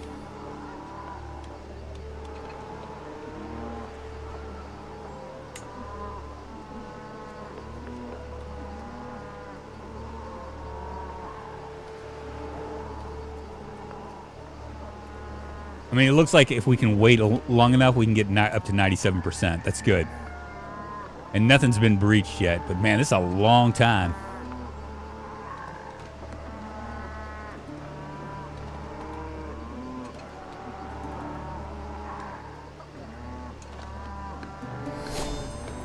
Ah, another martial perk. Perfect. We're going to go ahead and loot and plunder, or we could do courtship.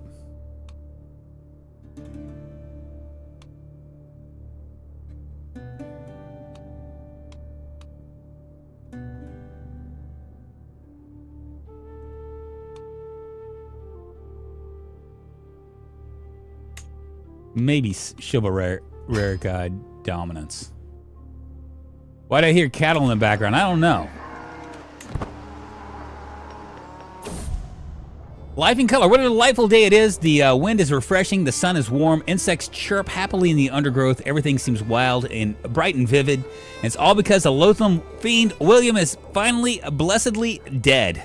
He was my nemesis, by the way. I can't contain my grin as a train of his friends and family file past me, on their way to say their last goodbyes. Though he now can't say a word to stop them, I bridle somewhat at the thought of William's family, having the temerity to sit tacitly defend his honor. The procession passes me by, heading to bury the body. So if we do, we can lose 30 stress, and I have 38 stress. This is the best day of my life. You lose 60 stress because you're revengeful.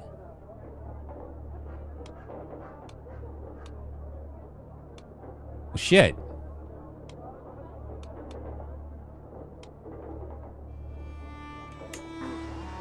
It's a good day. It's a good day.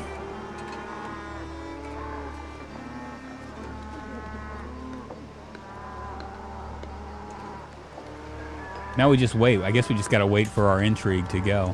Looks like there have been no breaches. I don't know what that is.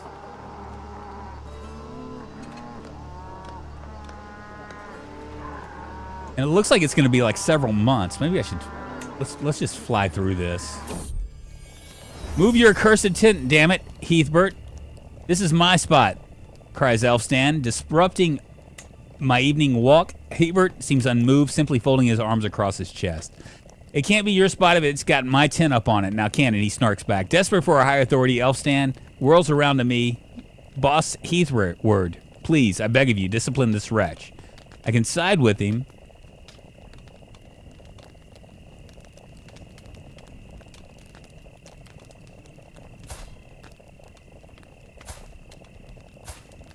I can side with Elfstan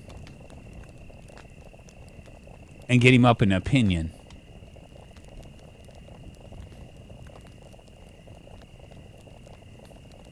I'm gonna let them figure it out for themselves.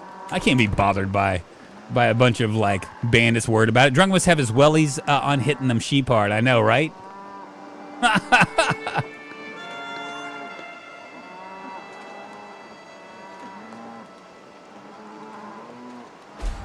I just need this to go.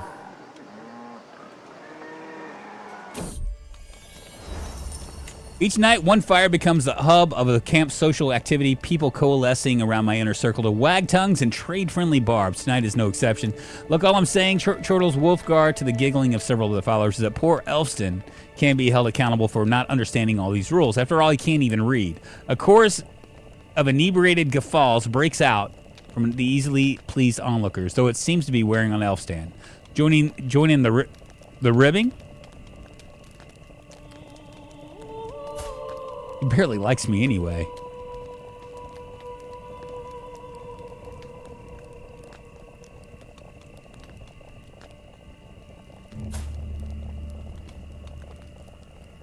I could tell a joke of my own.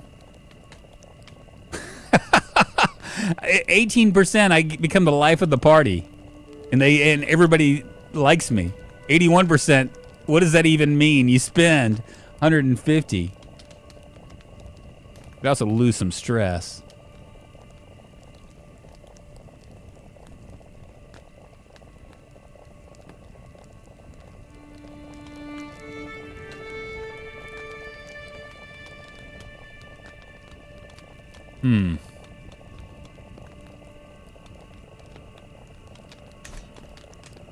I have no stress.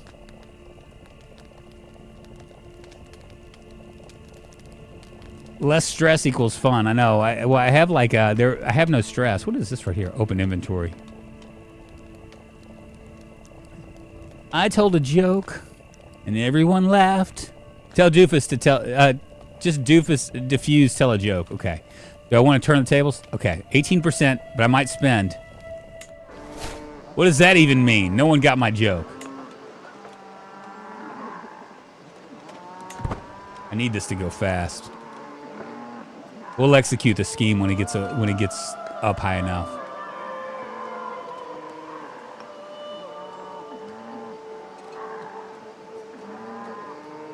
It will go really fast. I can tell there's something wrong with my wife, Trafita, as soon as we're in bed together. She's clearly distracted, and I clasp her hand gently as I ask her what the matter is. It's a money matter, she sighs, running her free hand over her head. I have some family who are short on luck, and they're close to losing their home. I used to spend time there as a child. She looks at me pleadingly. Is there anything that we can do? Does she love me? Barely. She looks at me pleadingly. Is there anything we can do? I'm sure that they would pay us back. They just need to get back on their feet. They'd be good for it, I swear. Means family troubles. Yeah, let's just leave it to me, Turfita. Can I romance her? I can request a divorce.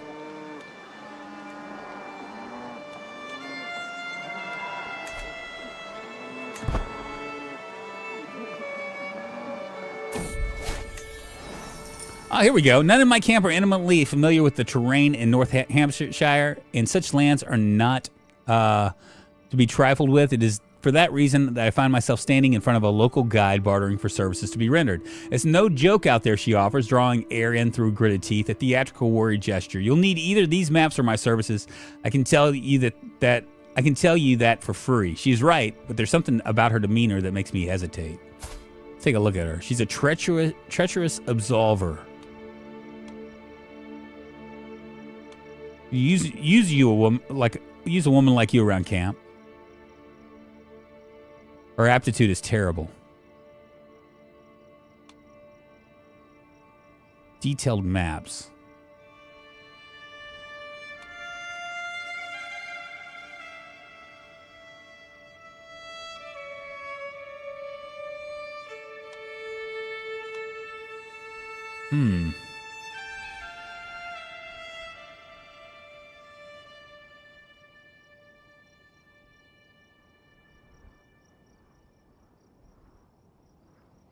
She seems to be all right.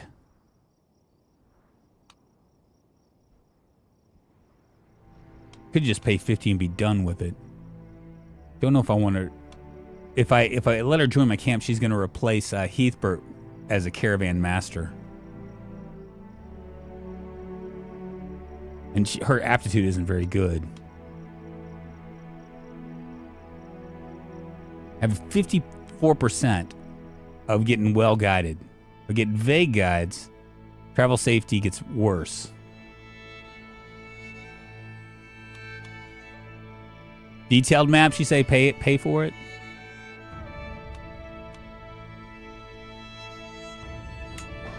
All right, I did it. All right, here we go.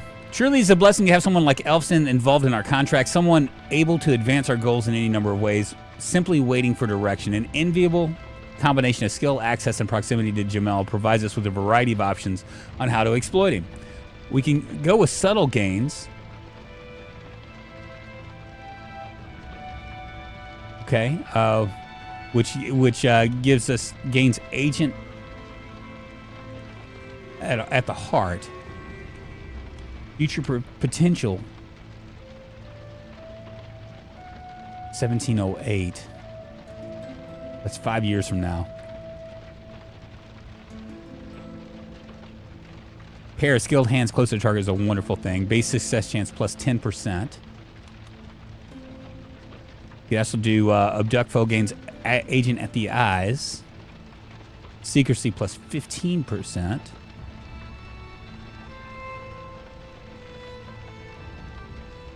So we want to do, we're 60 days into the next phase. We're at 52% right now.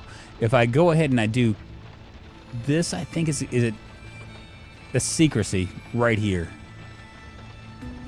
Base success chance is plus 10%.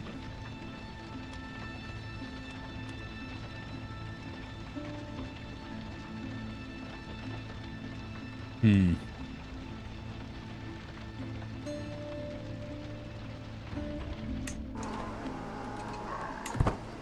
62%. Yeah, we're going to just go ahead and do this.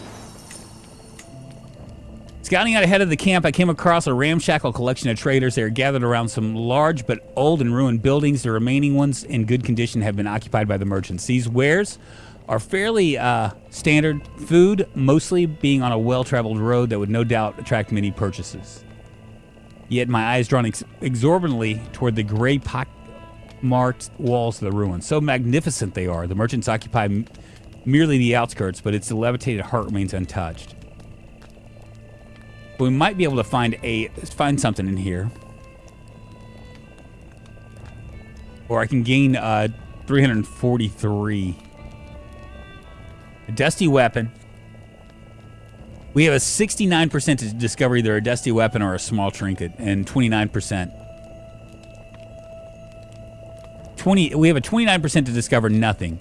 And then, what is this? 69% chance to, where's the other percentage? That doesn't even make any sense, does it? Am I missing something here? 25 plus 44. That's 69. So there's a 1% chance of, I don't know what happening. We should try our luck, right?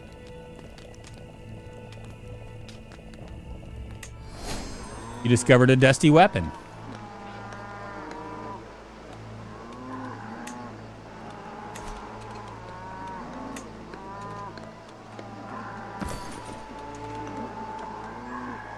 Gives me a prowess plus 4. We'll go ahead and do this trinket too.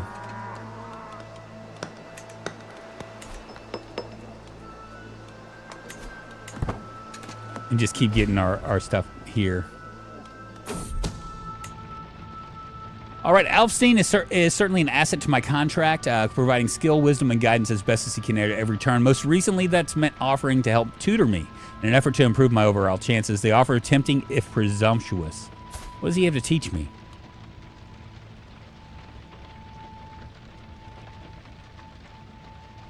Oh. So if I accept this, Elfstein, I gain 2 to my intrigue, which my intrigue isn't that great, I don't think. I'm just really good at, yes, you have a 7. It would bring it up to a 9. And I have an 81% chance of doing that. Put your mind to the task, not to me. So this would actually give us, if if I did this, it would grow our scheme faster, but we're almost there. I think we should do this. Because the worst thing that could happen is his stress could go up 96, and it was working well. 83%. Of those I've chosen to involve in this little contract, Wolfgar is probably not the absolute most skilled. Why not? Seems to be all right. Still, he's clearly applying himself, determined not to let my efforts go to waste, with the aim of improving his skill in matters of intrigue. Better yourself is costly, but help us all in the end. You can go further than this. Intrigue channel against Wolfgar.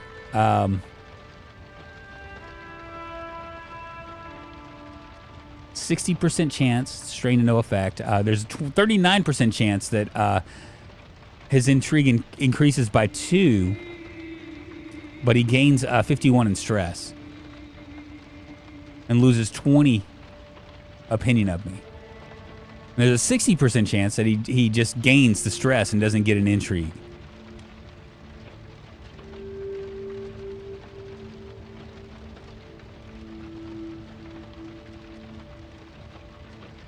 Every agent in the abduct foe scheme gains 15 opinion of you. Wolfgar loses 30 opinion of me. Okay, that's right.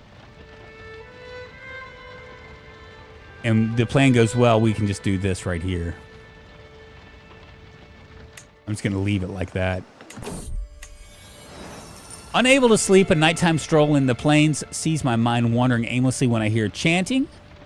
Following the sound to its source, I find a ring of torches illuminating a curious and unsettling scene. A robed man, his eyes affixed to his grimoire, invokes the names of demons he seeks to bind to his will. Before him is a ritual circle drawn in chalk. Complicated and elegant and utterly mad. This man is clearly a necromancer. Shocked, I stumble and trip, loudly announcing my presence. So I can gain piety here. I'm losing piety.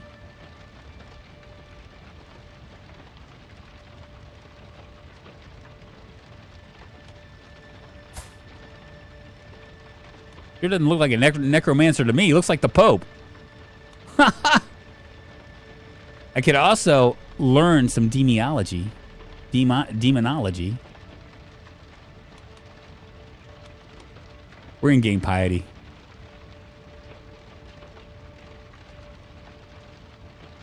You get something 3 of 10, you don't. You don't find anything. Yeah, so that we've gotten...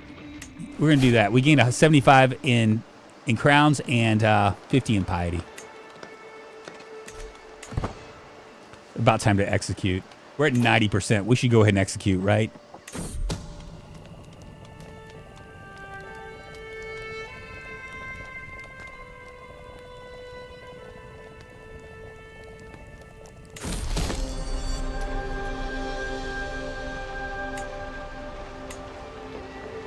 And there we go.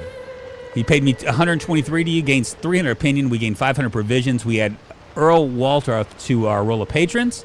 And we gained 10 trade experience in Marauder, whatever that is.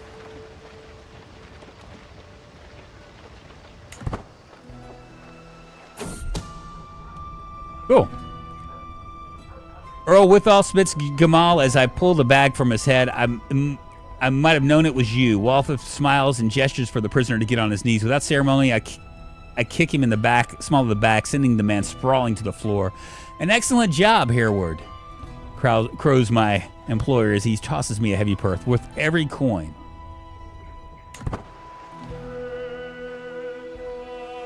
What is this right here?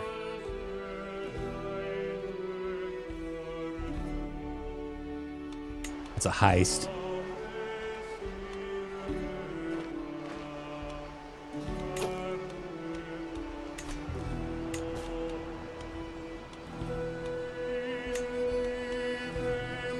We can fight corruption. What does this do? Scotland suffers from rampant bandits, usurious officials, and panicky peasants. Anyone willing to keep all of them in line will be rewarded. For exceptional service, he pays 89 to me, gains 60 opinion. You add Prince Walmart to your roll. We cook. You add King Malcolm to your roll as well, and you gain 500 provisions. Yeah, let's go ahead and take it. Ah, I gotta finish traveling.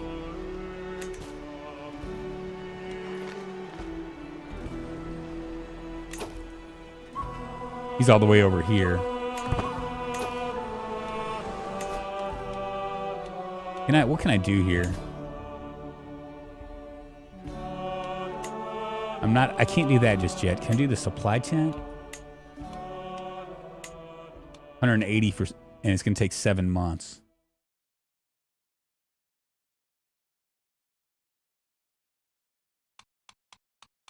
Don't know if I need that. Do proving grounds. 180 for 7 months.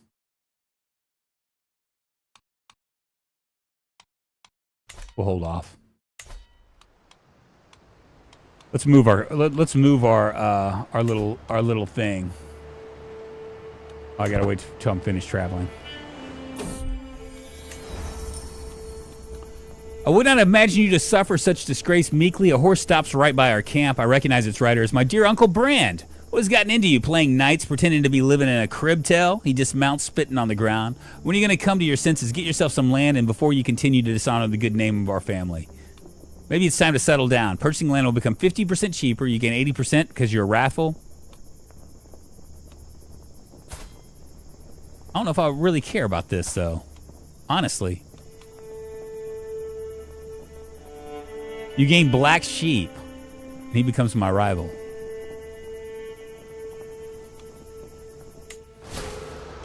Yeah, that's all right. I don't care. Just as long as you don't try to kill me, I'm okay. Just don't try to kill me. We're gonna move over here.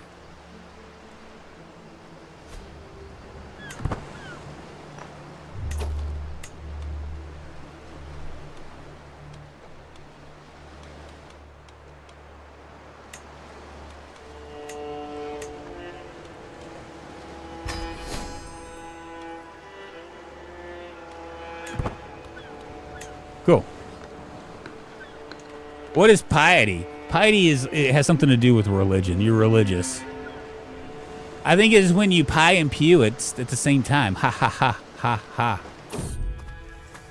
The massive shopping block in the middle of the logging camp of Pinellan has seen much use. It looks like it's always been there even before man walked this earth. My shoulders are tense and my forearm trembles slightly from the built-up stress as I approach the magnificent wooden trunk. I carefully place a piece of the discarded lump timber at the podium, and in one swift motion, I raise my axe. 38%, we lose 100 stress. 56%, we gain sore muscles for 5 years. 5%, we gain the trait maimed, and you gain recently maimed. Yeah, manual labor's beneath me. I don't see, there's no point. I have no stress. Don't care.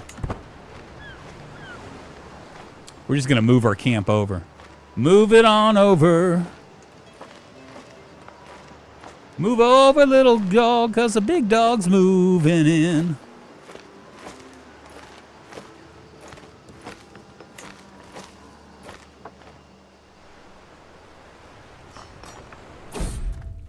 Ah.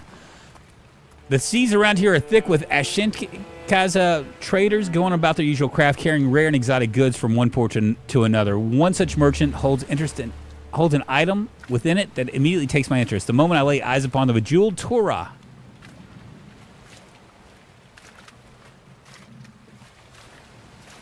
Gives me a +1. I still don't have any piety. I know I could never find anything like it back in the Men of Fens, and it simply must be mine. We lose 50 gold. Could steal it.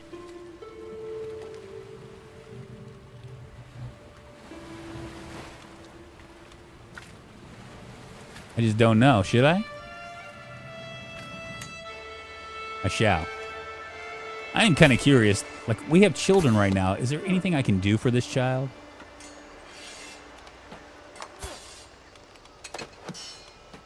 What's going on with her? Bloody flux. She about to die?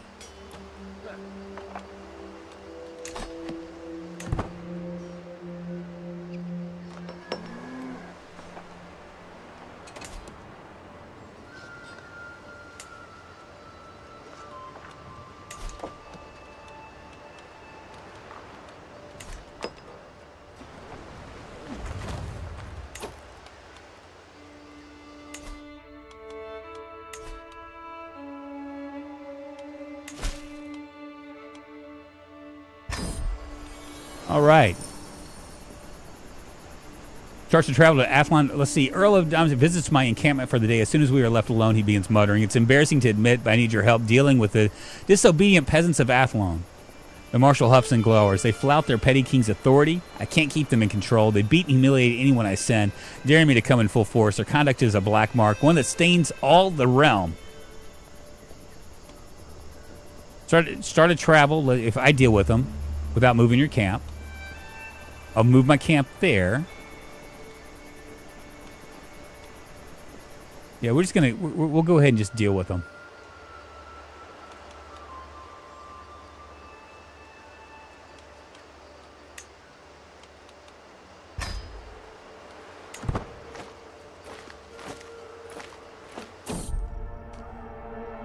Traveling through the sometimes harsh environments has invigorating effects on at least my state of mind and vigor. As I glance at Wolfgar, however, he does not appear to be doing quite as good. His movement is labored, his breathing... Is everybody getting sick around me? Clearly he is not well. Wolfgar the Handsome ain't so handsome anymore right now.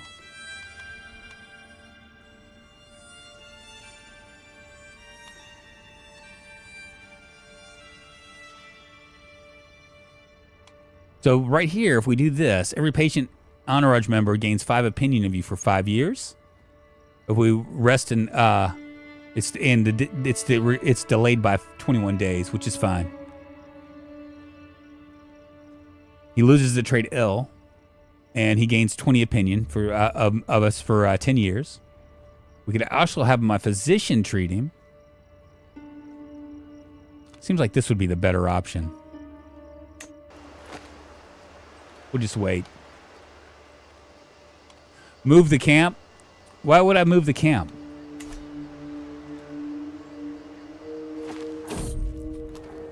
Cool. A fine day like this, the weather is nice, the pastures of Ross Cree look great, and the local livestock are positively jumping and cheering in their own guttural manner. Cut calves are walking next to their mothers, their fur shiny and clean. Overall, the place is very competently run. Although I do notice a couple of oddities that I would manage a bit differently. The local matriarch approaches me. A fine morning to you, my lord. Are these beauties not a sight to behold? I could apply some of this back home. Your stewardship is less than 16. I can't do anything with that. Let's see if we can improve things. If we can't improve things around here, Earl of Thedman gains improved pastures for 15 years. You grow closer to forming a friendship with Petty King Morshad. And he gains 30 opinion of me.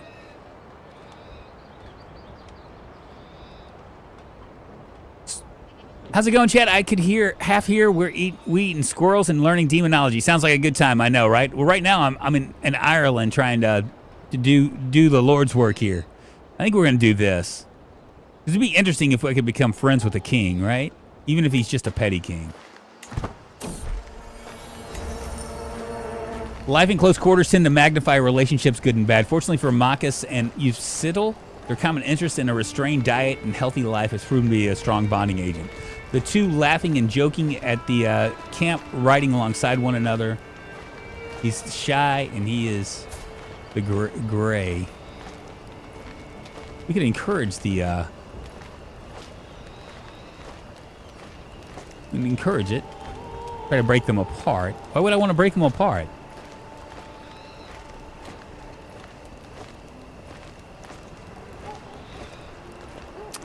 If I try to encourage it, I'm probably gonna get an overbearing leader here. Yeah, it looks like I'm gonna get an overbearing leader all the way around. We're just gonna say good for them and move on. Herbert is in charge of our food supplies and sheepishly revealed our provisions are now all but useless, having been poorly stored. Patches of mold, blah blah blah. We have a 40% chance of getting ill. There. We have a 3% chance of gaining ill and losing 400 provisions here. Nothing happens. I'm gonna try this again. Hopefully we don't get the 3%. Man, this is like really like... Oh boy. How's my wife anyway? She's still ill? Wow, she is really hating life.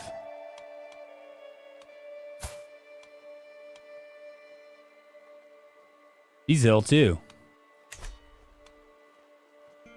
We arrive at Athlon. I'm quick to round up the worst of the rabble-rousers and demand they explain themselves. Una, a peasant of some reputation, speaks for the rest. It is our place to be ruled over, but petty King Murshad does so unjustly. With chaos rife in the land, while we can hardly hold on to what's ours, still he drives us to labor for him like workhorses. We toil without any promises of safety from war melodies and the like. Silence your people or die, peasants. Respect my authority. 71%, I gain 7. Dread. We get martial guidance.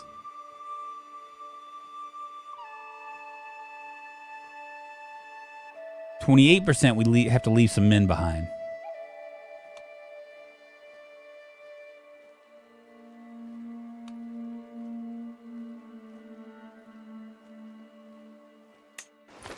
See if maybe it'll work.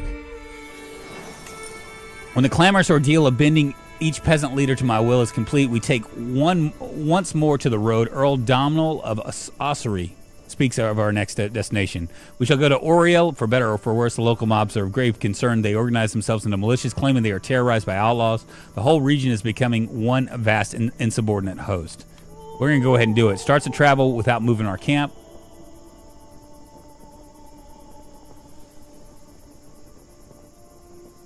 If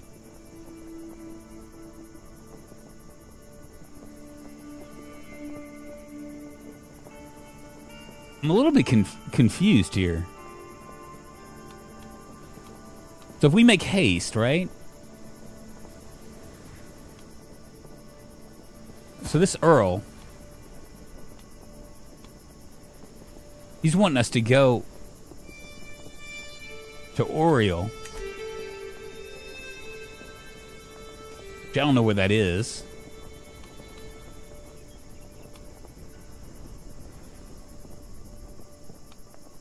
But if I come here,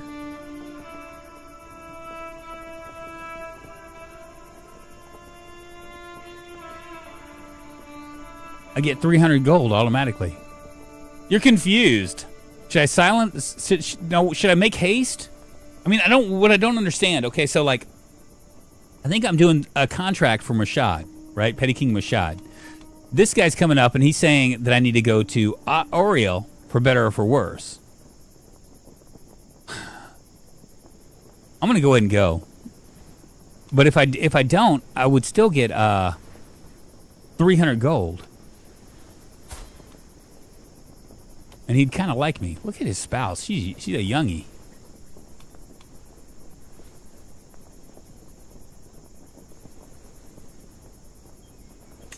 Yeah, we'll go ahead and do that.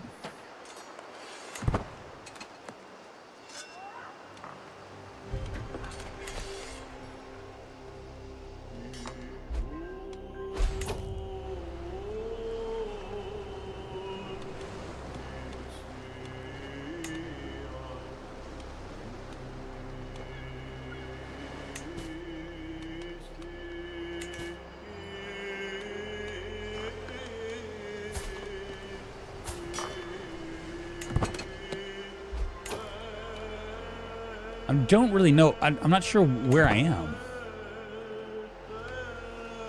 Looks like I just kind of disappeared.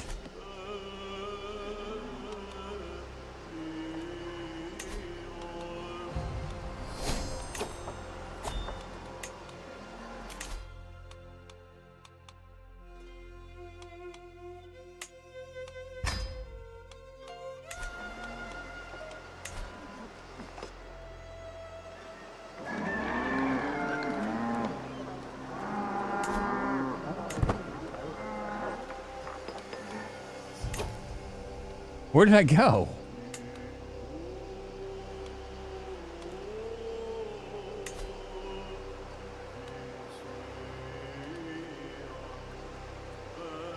Oh, look, we can actually...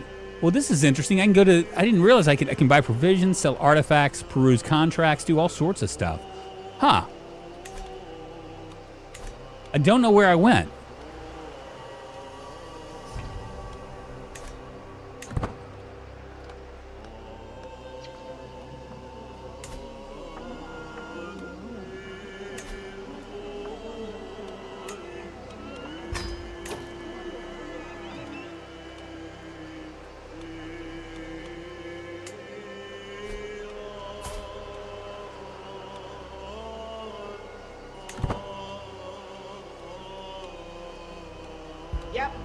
right. I'm running things. I'm running things. Thank you so much for the sub. I appreciate it, John. Moving us one step closer to internet fame, fortune, and glory. I hope you're doing well. I don't know where I'm going. Don't know where I've been. Here I am, stuck in the middle with you. I don't really know where I am. I mean, I just disappeared. It's tough to describe what's so appealing, what's so appealingly intimate about the low buzz of a camp setting, settling in for the evening. Maybe it's a hunger for loot and plunder on every follower's face, the smell of campfires just starting to be lit, or even the leading of a small congregation of faithful followers in worship. All this forms to be quiet, comforting blanket of familiarity. This is my domain, and these are my lands. A small kingdom, but one where I know every sight, sound, and soul. I can retire to my own tent and simply listen. I can check on our stores. We get provisions all in order, which will give us a -10 on provisions. Negative 10% of use, I guess. You gain leader of the circle for 10 years. Or nightly drill waits for no man. Marshal +3. My marshal's already up there. I could do leader of the circle, which would give me a +3 in diplomacy. My diplomacy is 6 right now.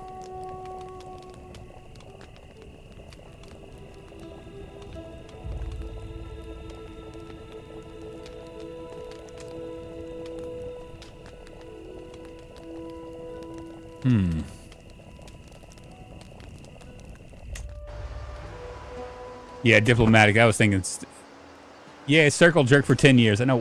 Where did I go?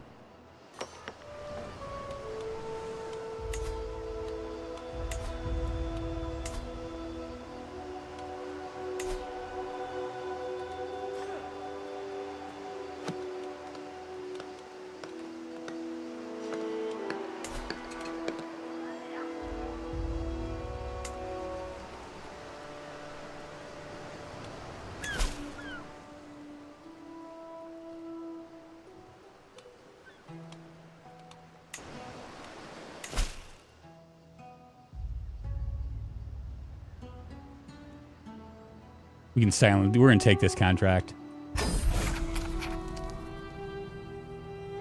I try halting Bishop. Let's see. Delegation of faithful Catholics visit my camp, presenting a plea to rile the blood. Oh, mighty boss Hereward, they say. We are just a collection of poor monastics. Or monastics. Is it monastics? Day and night, we are harangued by missionaries sent from Thaman by petty King Murshad. We've been forced to flee here for in our home, the Bishop Cerebrich himself works evils. He converts those he nabs by force. The rugged refugees are on their knees in desperation. Save us!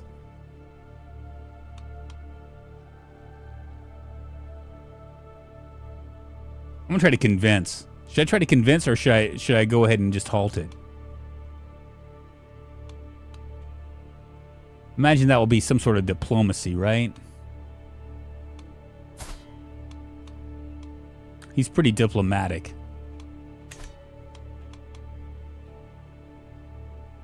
But I'd be really afraid that if I do this, I'll like, you've gone into hiding. I know, they just went away. Oh, you know what he's gonna do with that stick.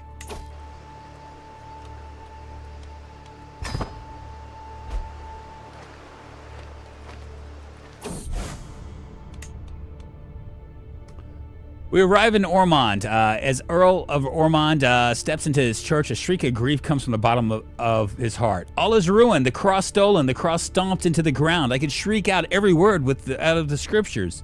Who could have the gall to ransack this place and set it alight? Who but the hysterical Sebreshet? You understand now, boss Hereward. Ragnvalda points to the desecrated cross. We can live like this no longer. We can like actually remove him completely from the picture. You imprison Salbrecht, you gain 25. It's a 45% chance. But he's going to lose 30 opinion of me, the petty king.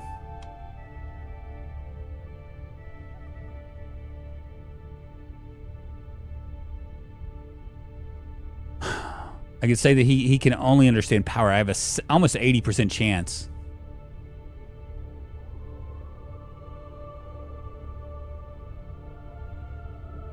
On this.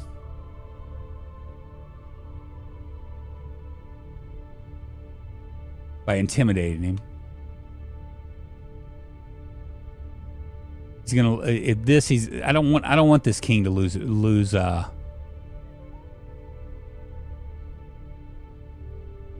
he's gonna lose 25 opinion of me on here too.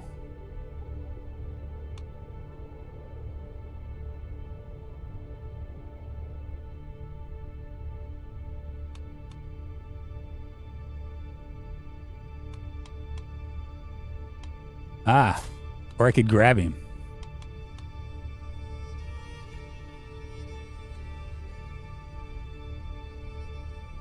%30% chance that he, 36% chance that he actually does stuff.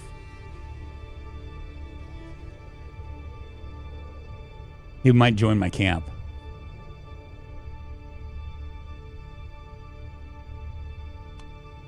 On here, I can imprison him. I have a 45% chance of doing that.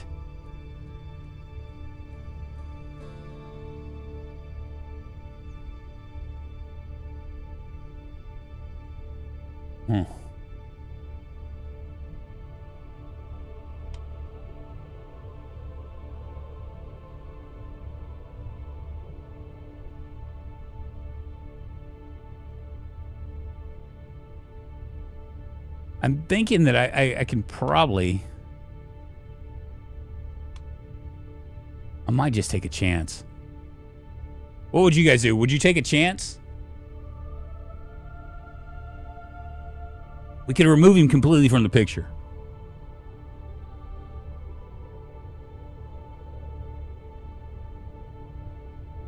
And maybe even imprison him. Or we could fail and spend 25 in piety, but who the fuck cares? It's not like I'm trying to hold on to piety. Apparently I'm just not very pious.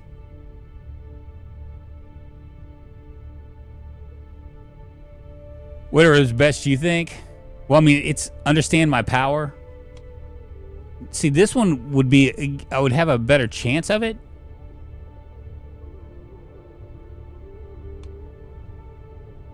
But the payoff isn't as good. I could actually imprison this guy.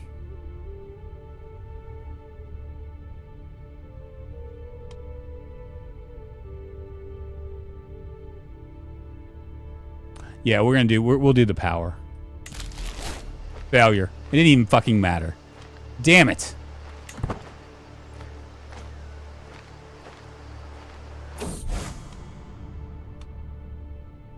Ah, here we go. We arrive in Ermond as Earl Ragnavar of Ormond steps into his church. A shriek of grief comes from the bottom of his heart. All is ruined, the cross stolen. Oh.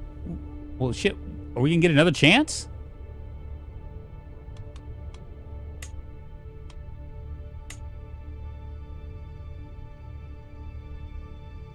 Well, one of our people has gotten a nickname called the Strange.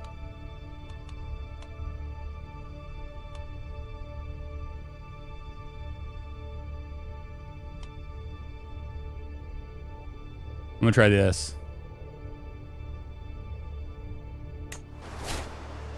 All right, whatever.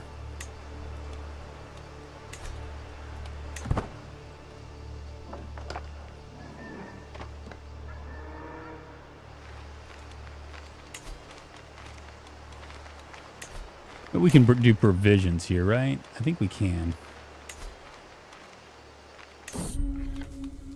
The bounty of Athlon. Stepping outside my camp, I survey the surrounding wetlands, seeking any sign of game or fodder. Athlon may offer more in the clement seasons, but winter's bitter cold hardens the mud. Is it winter?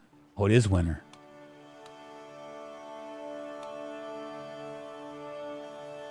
We can get, we don't have a chief forager. Let's go ahead and grab a few of those.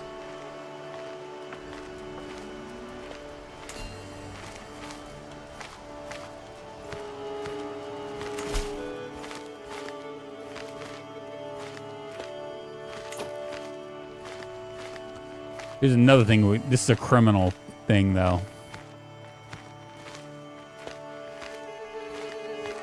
Discreet, skilled hunters are sought by Mayor of Clomel to capture uncommon quarry and returning to life. Generous pay is... Yeah, we'll go ahead and accept that. I don't know why I'm here.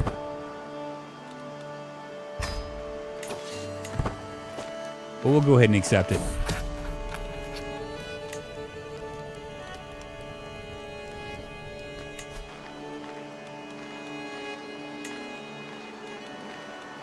Oh, I'm only going to get 30%?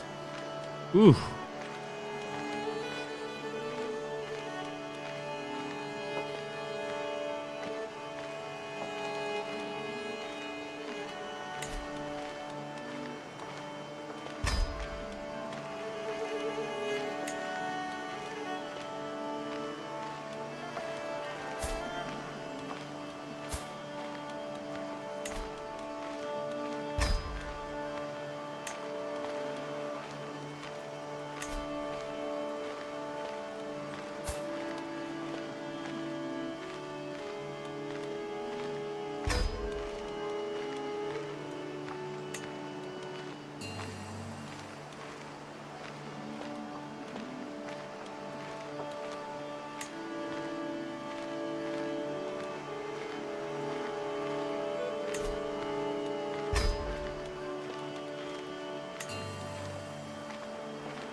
%62% is as good as it's going to get. That's fine.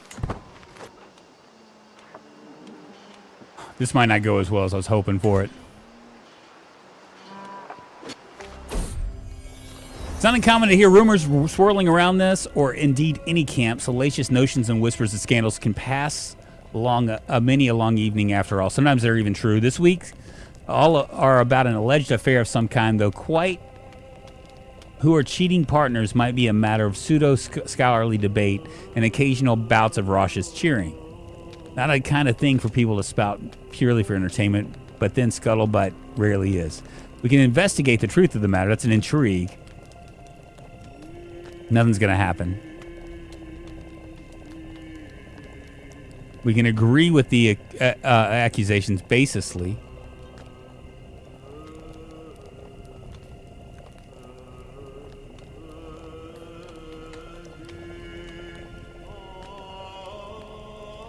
Yeah, for the gossip for the win. We're just going to agree with them.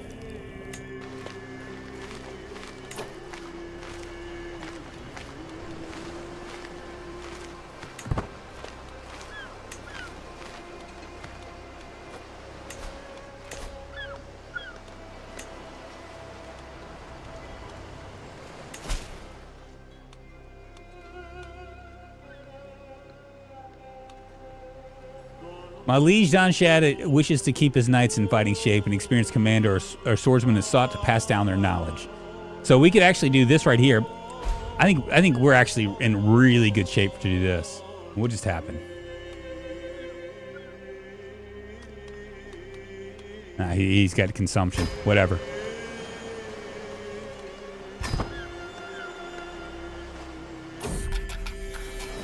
All right, as I arrive, I'm greeted by Earl Domhnall of Ossory's Marshal John Shad. I'm glad you could make it. We're in need of an expert in the ways of war, as our commanders are rather unschooled. Marshal John Shad bows his head and quickly adds, at least according to our liege. Let's see those men. Open the trained knight's character interaction. Actions taken by one character towards another. They can have a wide range of purposes and effect. Yeah, let's go ahead and do it.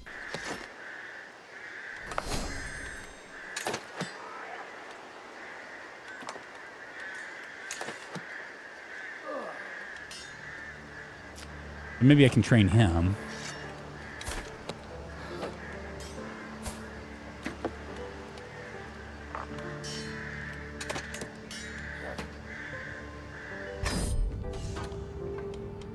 All right, to know what I'm dealing with, I invite Murchak to spar with Elfgar. They take their stances, awaiting an opening. Murchak strikes first to barrage against Elfgar with his axe. Elfgar looks helpless, clearly outmatched by the foe. I stop the bout before it gets bloody. Thank you for your efforts.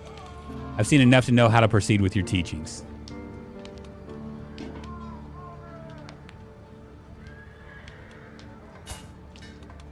Well, he's not very good.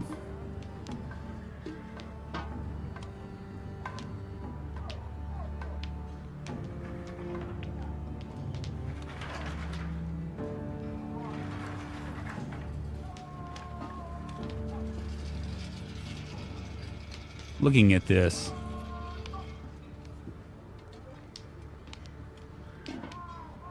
Yeah, we'll go ahead and train him. I got a 66% chance.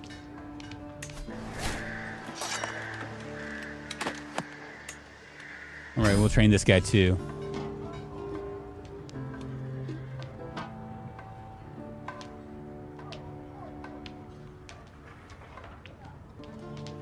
Yeah, I'm gonna train him as well.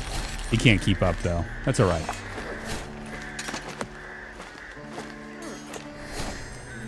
I wonder if there's a way, like right now we're just doing all sorts of like just stuff, right? But I'm kind of wondering if there is a way for me to, I don't know what I did here. Is there a way to move? How do I?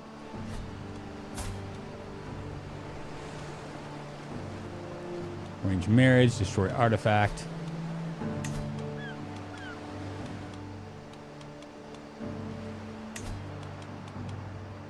I'm gonna go ahead and visit this castle holding. It's 2 and 3 chance, I know, and I lost. What's consumption? Eating too much? No, consumption is like I think there were a lot of people that died of consumption back then. It's has something to do with lung function or something, and you end up bleeding through your mouth. You're coughing up blood. Few places are as majestic as a castle, and Atheling is no exception. Irish troops and banners are viable everywhere in the city. As we pass through the main gates, I spot a handful of guards peeking out from the embrasures above. My caravan master, Eathbert, looks around with a content face, seemingly enjoying the change in scenery. Let's have a look at we can go to the local castle grounds. We should mingle with the locals at the tavern. I was thinking of something else. I'm done here. Let's look at the castle grounds. The Atheling castle grounds are, as expected, furnished for martial purposes, with casks of arrows, stray pole weapons, a handsome stable, and the like. The training ground is just outside the gates, and a handful of garrison guards are dawdling around the entrance, either half asleep or polishing their weapons. Eathbert looks around contemplatively, then ponders the robust banner depicting the Brienne coat of arms gently swaying in the wind. We could visit the local training grounds, or we could look for some able-bodied bodies at the garrison. Let's go to the garrison. Here we go. Inside the stuffy garrison, the guards have arranged a fighting ring to hone their skills. 2 of them are currently using it, jabbing at each other, all the while cheering on by a handful of onlookers. I observed their training for a bit, and it is clear that Q Breton, the first guard, is significantly more experienced than Mel Clarin, the second guard. As they finish up, I gingerly approach the ring, and they shift. Let's see the difference. He's got a pretty good prowess. He's quick, holy warrior, skilled tactician. He's lustful, impatient, and sadistic. And this guy, he's an aggressive attacker. He might actually be good. I think we should grab him. Got to pay him 85 gold.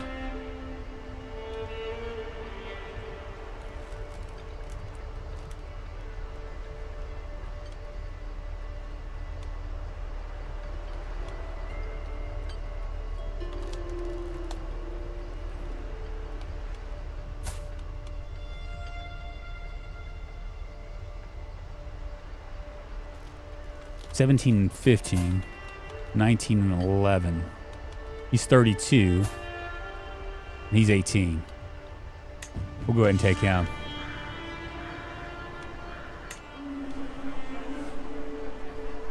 Training.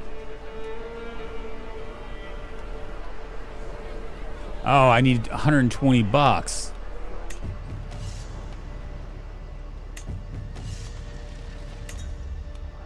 The tavern. The tavern gathering travels and local Irish alike is brimming with activity. A storyteller is seated by the fire. A bit further in and up front, a gathering of shabby chums are pestering the server for more spiced wine. Eathbert looks around at the jumble of individuals with intrigued eye. You can have a seat by the fire and hear a story.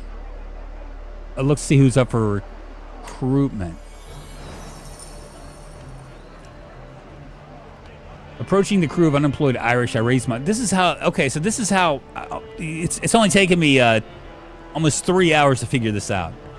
This is how you gather people. I was wondering how you gather your entourage, but this is how you do it. I'm looking for some skilled, reliable people to join my camp. Who among you are up to that task? The interested parties introduce themselves as Bon. And Sailorth, the humble, and Bertie, the cocky.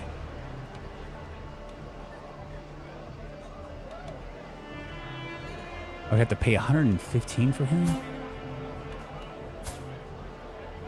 Probably because he's so smart.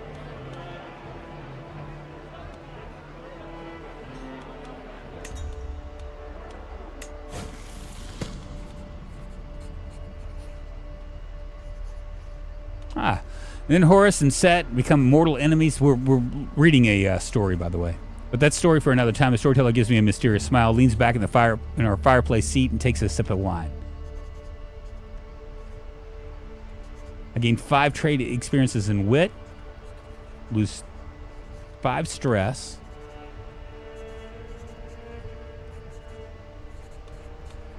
What is exotic martial exactly?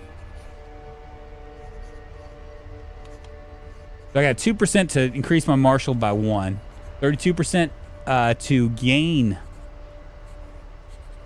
Yeah, that's not a good chance.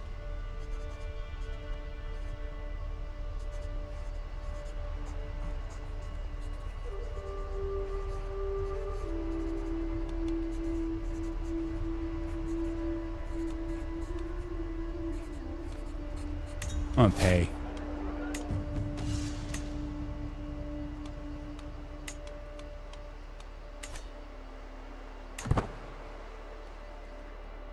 What other things can we do here?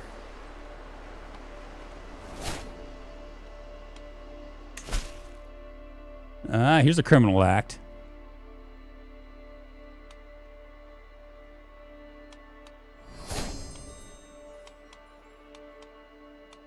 He's a young buck. AVA goes a lot when you only have 200, but it seems you don't increase passive income, so you need to hire good teammates to earn more gold. Yes. Oh no! A crimson stain so stark around the pale cloth, I stare at it in disbelief, suppressing another cough. Did it? Did I? I wipe my finger against my lips, my hand trembling as I pull it back. I can feel the warm wetness, but I dread to look. I'm afraid you've contracted consumption. So we can... My doctor, he's an okay doctor, so we're going to do no more than is necessary to try to get this stuff, and it worked.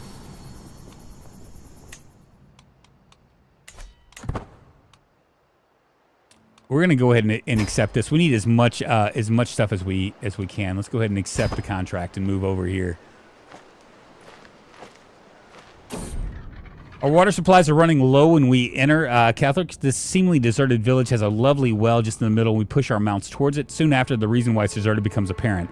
Bodies rest on the floor, racked with a bloody cough, and carrion birds circle over their pale heads. A grim sight.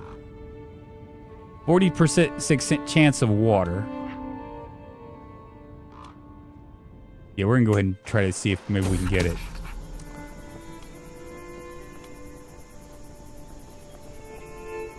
All right, so we're going to murder.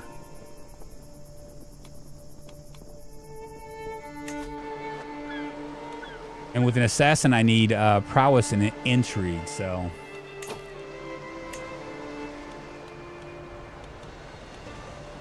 My prowess is really good.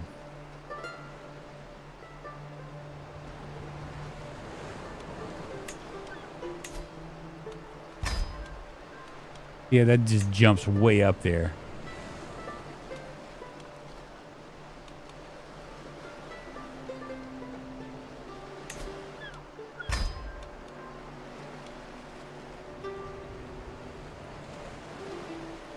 Intrigue and diplomacy. So diplomacy here, intrigue here.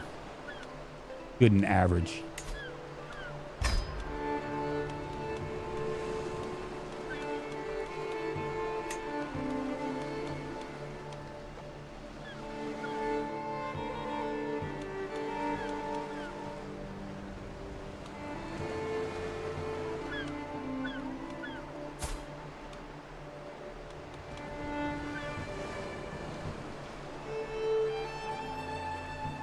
Intrigue and martial.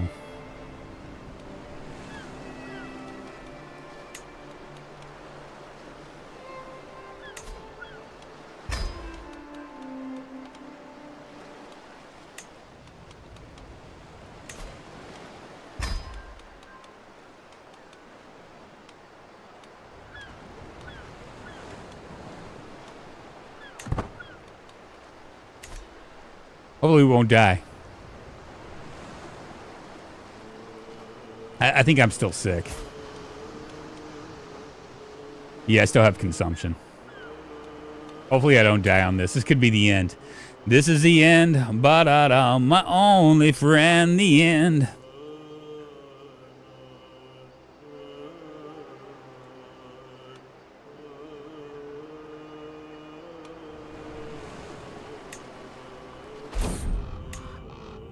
Red is the only color present in Catherlac. Coughing the only sound. We encourage our mounts to keep going, but I can see Heathbert looking pale. His lips so tight that they've lost blood flow. Oh, man. Help. One of the bodies we'd be mistaken for corpses move slowly, painfully, your body racked with bloody cough.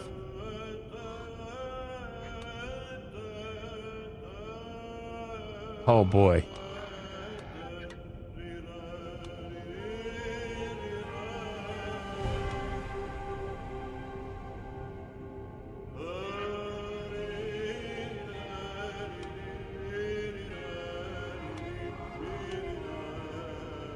Oh, boy. Did I take the chance? As one of the diseases that commonly kill people, ask Doc to do the least possible to help. Oh, no, I'm dying. I'm fine. I'll be fine. So Heathbert wants to help this girl right here who's like dying of consumption. And I can pay $50 gold and make her go away so Heathbert doesn't have a chance at consumption. But his Harewood's journey to Athlon is delayed by 10 days, right? I could also do this right here.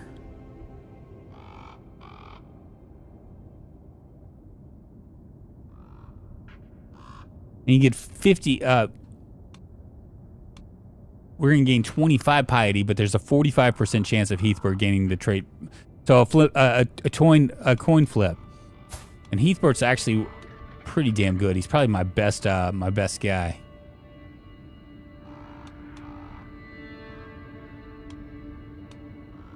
So spend 50 gold, gain 50 piety, or not spend 50 gold, gain 25 piety, and the chance of Heathbert gaining the trait consumption.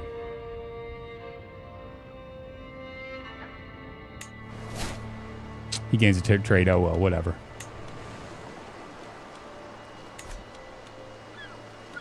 And it ended my scheme. Fuck.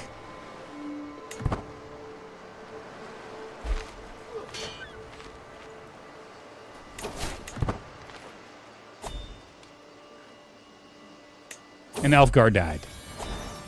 Another daughter.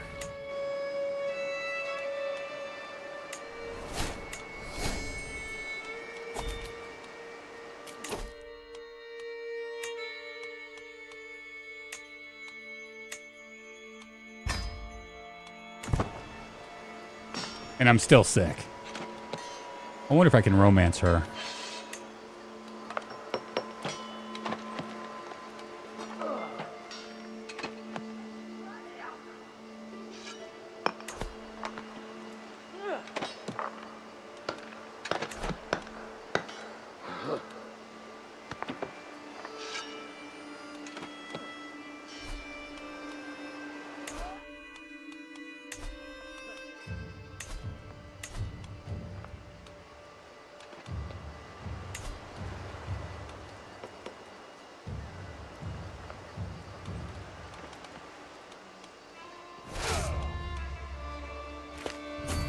I'm just gonna see if I can like maybe attack someone. I'm just trying to. If you have TB, it's not wise to romance. I know, right? I'm just curious if I can. Okay, so I can't loot anything.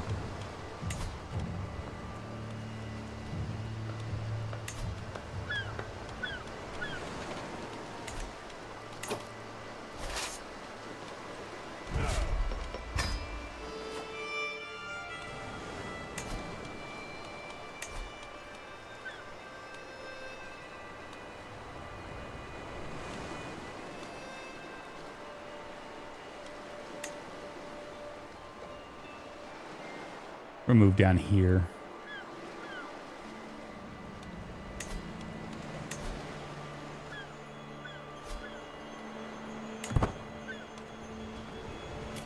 Ah, now you can choose who is your favorite child. That means that they have a higher opinion of you, and when you die, you can choose to continue your legacy with them instead of your heir. Your favorite child can be children, grandchildren, great-grandchildren, as long as they're in the destiny. Okay.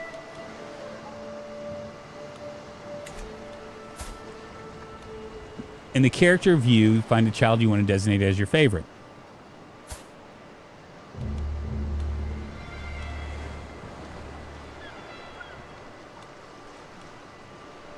Oh.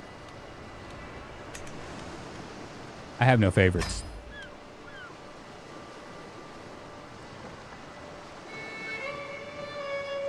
Maybe I should go ahead and do it.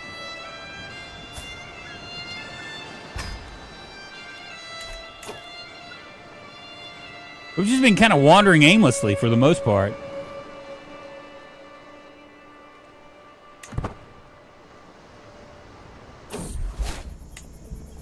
I grew gaunt, I coughed and bled. I thought I'd waste away to nothing. It certainly felt that way when I could barely climb out of bed. Yet my health and strength recovered, if ever so slowly. Finally, I'm ready to take the world and all its chant.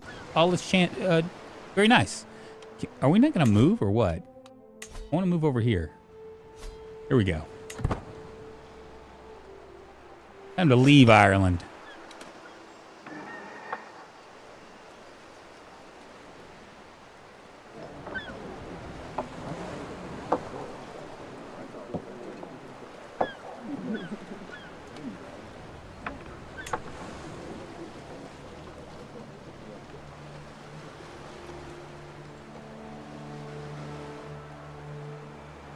Oh, maybe I should need to start moving my camp. It's funny how our provisions never really go down.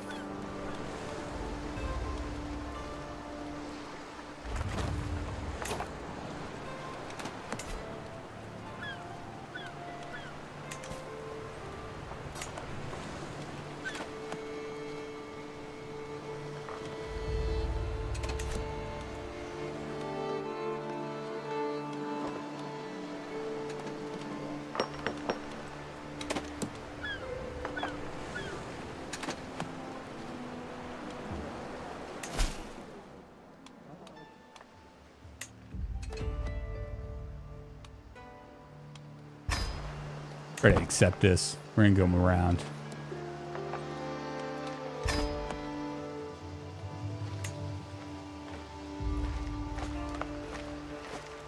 I'm kind of on the fence about this. All right, early evening is a time of intense activity for the camp. People and supplies tossed this way and that as our portable home is set down once more. Habitually, it's also when I take a walk to clear my head and escape the noise for a time. As I crest a small hill, I see the last pinkish rays of the dying sun bath the hills below, creating dozens of little pockets of shadow, a pockmark quilt of rose studs and dark valleys. A beautiful sight, perhaps even one worth sharing. We can linger and we can gain the little things, or we can be all business. We're gonna be all business. All right. Notices that Lord Cagwin had hold truer than expected. Keller seems to be experiencing a barrage of petty crime. Even just making our way into the city, we were able to count a dozen It's like Memphis. A dozen pickpocketings and one outright mugging. Far too much work for the beleaguered householders of the Lord to deal with. An absolutely perfect environment for enterprising freebooters like ourselves to make a little coin. Let's get on with the task. We can go ahead and do that. Remember, we're here to earn. Let's go ahead and get our earning up. We have 59 days. We'll go with the thug first. We'll get Q Breton on that. Our footpad will be him. Got another. We'll order him there. Our lookout will be Elfston. We can get up 60%. We can add another thug, maybe. 81%. And finally, the outcast. 96%. Perfect.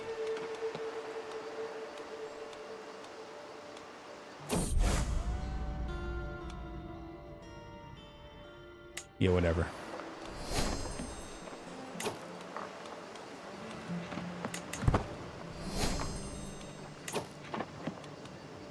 These folks are converting to Catholicism. How old am I now? 34. All right, let's see. Mixed pickings have plagued our day's work with ample purses taken, but few of them particularly fat, although from the looks of this man, that may be about to change. This Justinian, mayor of Abertaway. You must be visiting capital on personal business, very personal, to travel unescorted and be taken as disreputable shortcuts. My agents begin to loom from their concealed spots, chafing at the bit to pounce on this fresh prey. We do knives out. Let's do this quiet but clear. He's going to pay us $81, develops a grudge against us, loses opinion of us. I gained 2 trade experiences in being a bandit. I don't know if I really care. He didn't look. He didn't look very very marish to me.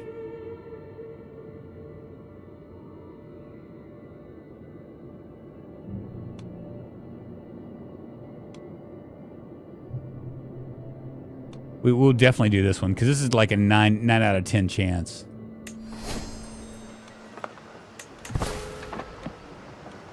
Whatever, have a grudge. I don't care. I find myself spending the time in a local tavern where I soon become locked in conversation with the most peculiar old sailor who loudly relates tale after tale. I shall share one of my own about the time I declared a war of liberation against Duke Edwin of Mercia. But Hugh simply burst into laughter. You're like a woman, my lord. Look at me, all missing leg. I wager you'd not have the stomach to watch yours vanish into a briny abyss. I had a leak to plug. I did, not else to use in its place. Those were the glory days, my lord. Oh, yes, he pines, and I long to live them again. So we could pay... Is 15 gold, really? The stewardship is quite excellent.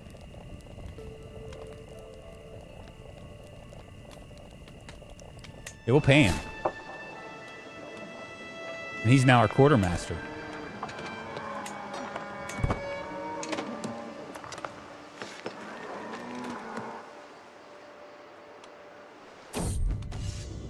All right, another one.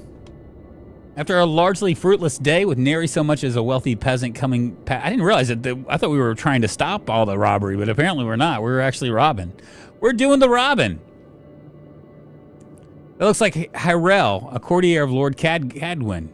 For all the good that does him here and now, unknowingly surrounded by the men of the fens.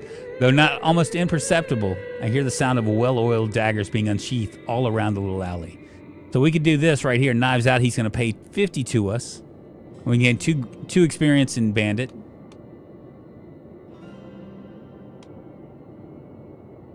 Yeah, we'll continue to do a prowess stuff. Ah, he escaped. Damn it.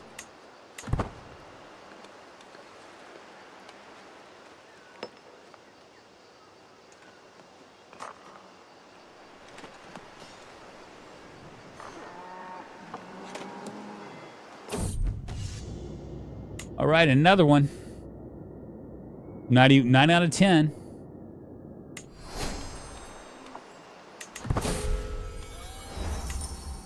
All right, here is yet another. He has no. Let's slow down for him. He gains 30 opinion of it. He gained hungover. Laughs at his predicament. Yeah, we'll slow down for him. We're almost there to finish the scheme.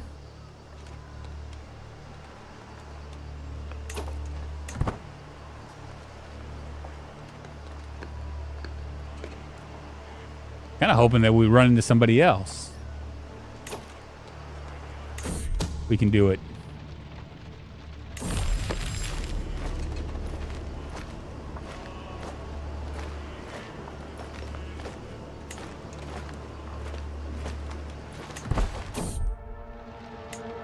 Uh-oh. We were walking around among the hills late in the day. The darkness comes suddenly, brought by the dark clouds above us. Then there's a distant, loud rumble of thunder. Soon there is another, combined with the dazing flash of lightning. And another strike, brightly illuminating the area. The after image burned into my eyes. I blink and see where the lightning is struck now, and there is quickly expanding brush fire, and it's spreading towards us. We can run! We lose 30% stress. That's 40%, or 60% that it catches us. We can also put out the fire.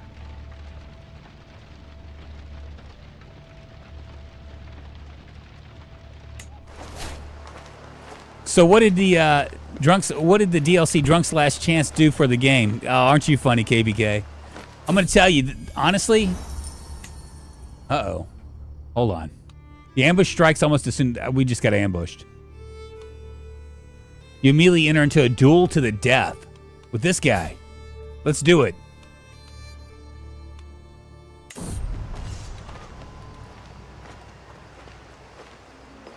He's a young buck. Silthred and I stalk around each other, each weighing our options. He hefts a fearsome axe while I grip my own fine sword tightly. The deadly weapon feels cool and weighty in my grasp. Only one of us is walking away from this today. Better men than you have died trying to break my guard. I'll show you how I heft a sword. We're going to go ahead and just go all at him. Medium increase the likelihood of success. My sword flows around Swithred like water, each strike chaining fluidly into the next. A series of perfectly timed attacks. Let's see how you can do without your axe. Let's the best you got. No increase to your risk of injury. Low medium increase. We're going to go ahead and do the fastest blade. I'm going to kill this guy.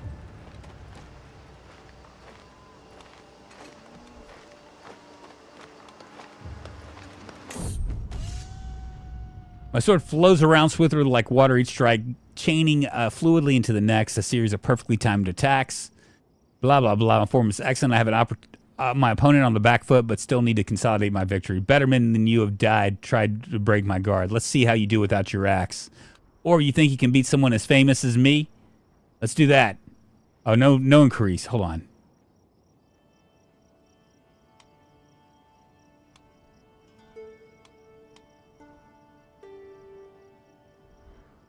Yeah, let's do that.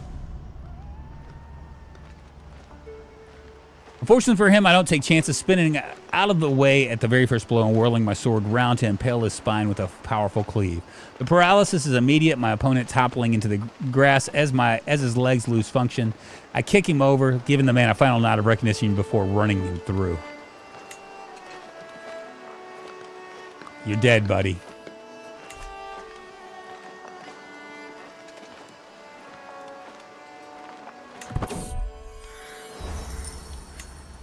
As Swithward's battered corpse crumples to the ground, a cry of dismay goes up from his troops. With their commander dead, the locals' morale utterly shatters, and they break into the messy retreat with my soldiers hot on their heels. I glance down at the body. Death or glory indeed. Poor fool. Very nice. So, I think I'm done here, you guys. My thoughts on this, just from the 3 hours I've played this, if this was a main game, I would probably not be that interested in it. That's what I'm gonna say. I think it's fun. I think that there's interesting parts of it, and maybe I'm playing this wrong. Maybe I should have been like immediately like planning on doing stuff other than just kind of wandering around and doing stuff. But it's, you know, this game. I like the role playing aspects of it.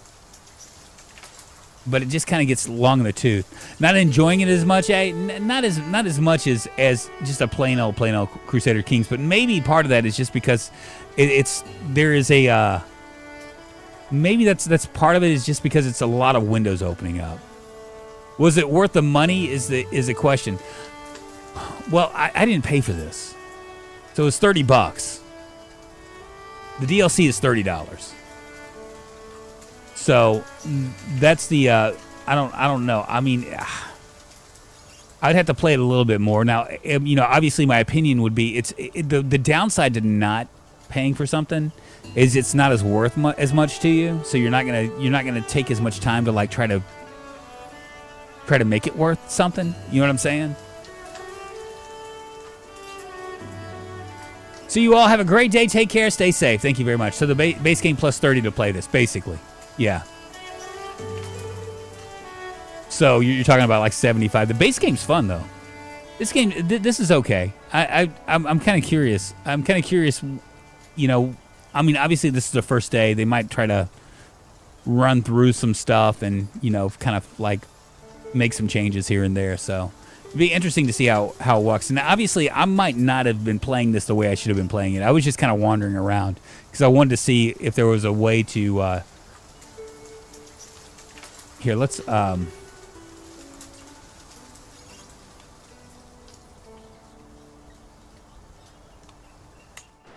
Here, I'm just gonna do that just so I can see. So, in order for me to like do anything, to actually go from landless to actually having land, I'd have to get my renown up to well above this. Right now I'm obscure. I'd have to get it way up above obscure for sure. Well, it was good listening in, Drunk. I hope you have a good rest of your day off. Get some good rest. Yes, and I won't be here tomorrow, you guys. I'm slinging alcohol at a pickleball opening in the morning at 11:30. So it's right in the middle of all my stuff. But Thursday we will be playing some Project Zomboid. We'll continue on with the desk. You'll get your red meat again, Ian, I guarantee you, because we'll continue on with that challenge that we've been doing, the Slater Days gaming stuff. And yeah. At any rate, thank you so much for watching, you guys. I appreciate it. And I'll see you guys not tomorrow, but Thursday.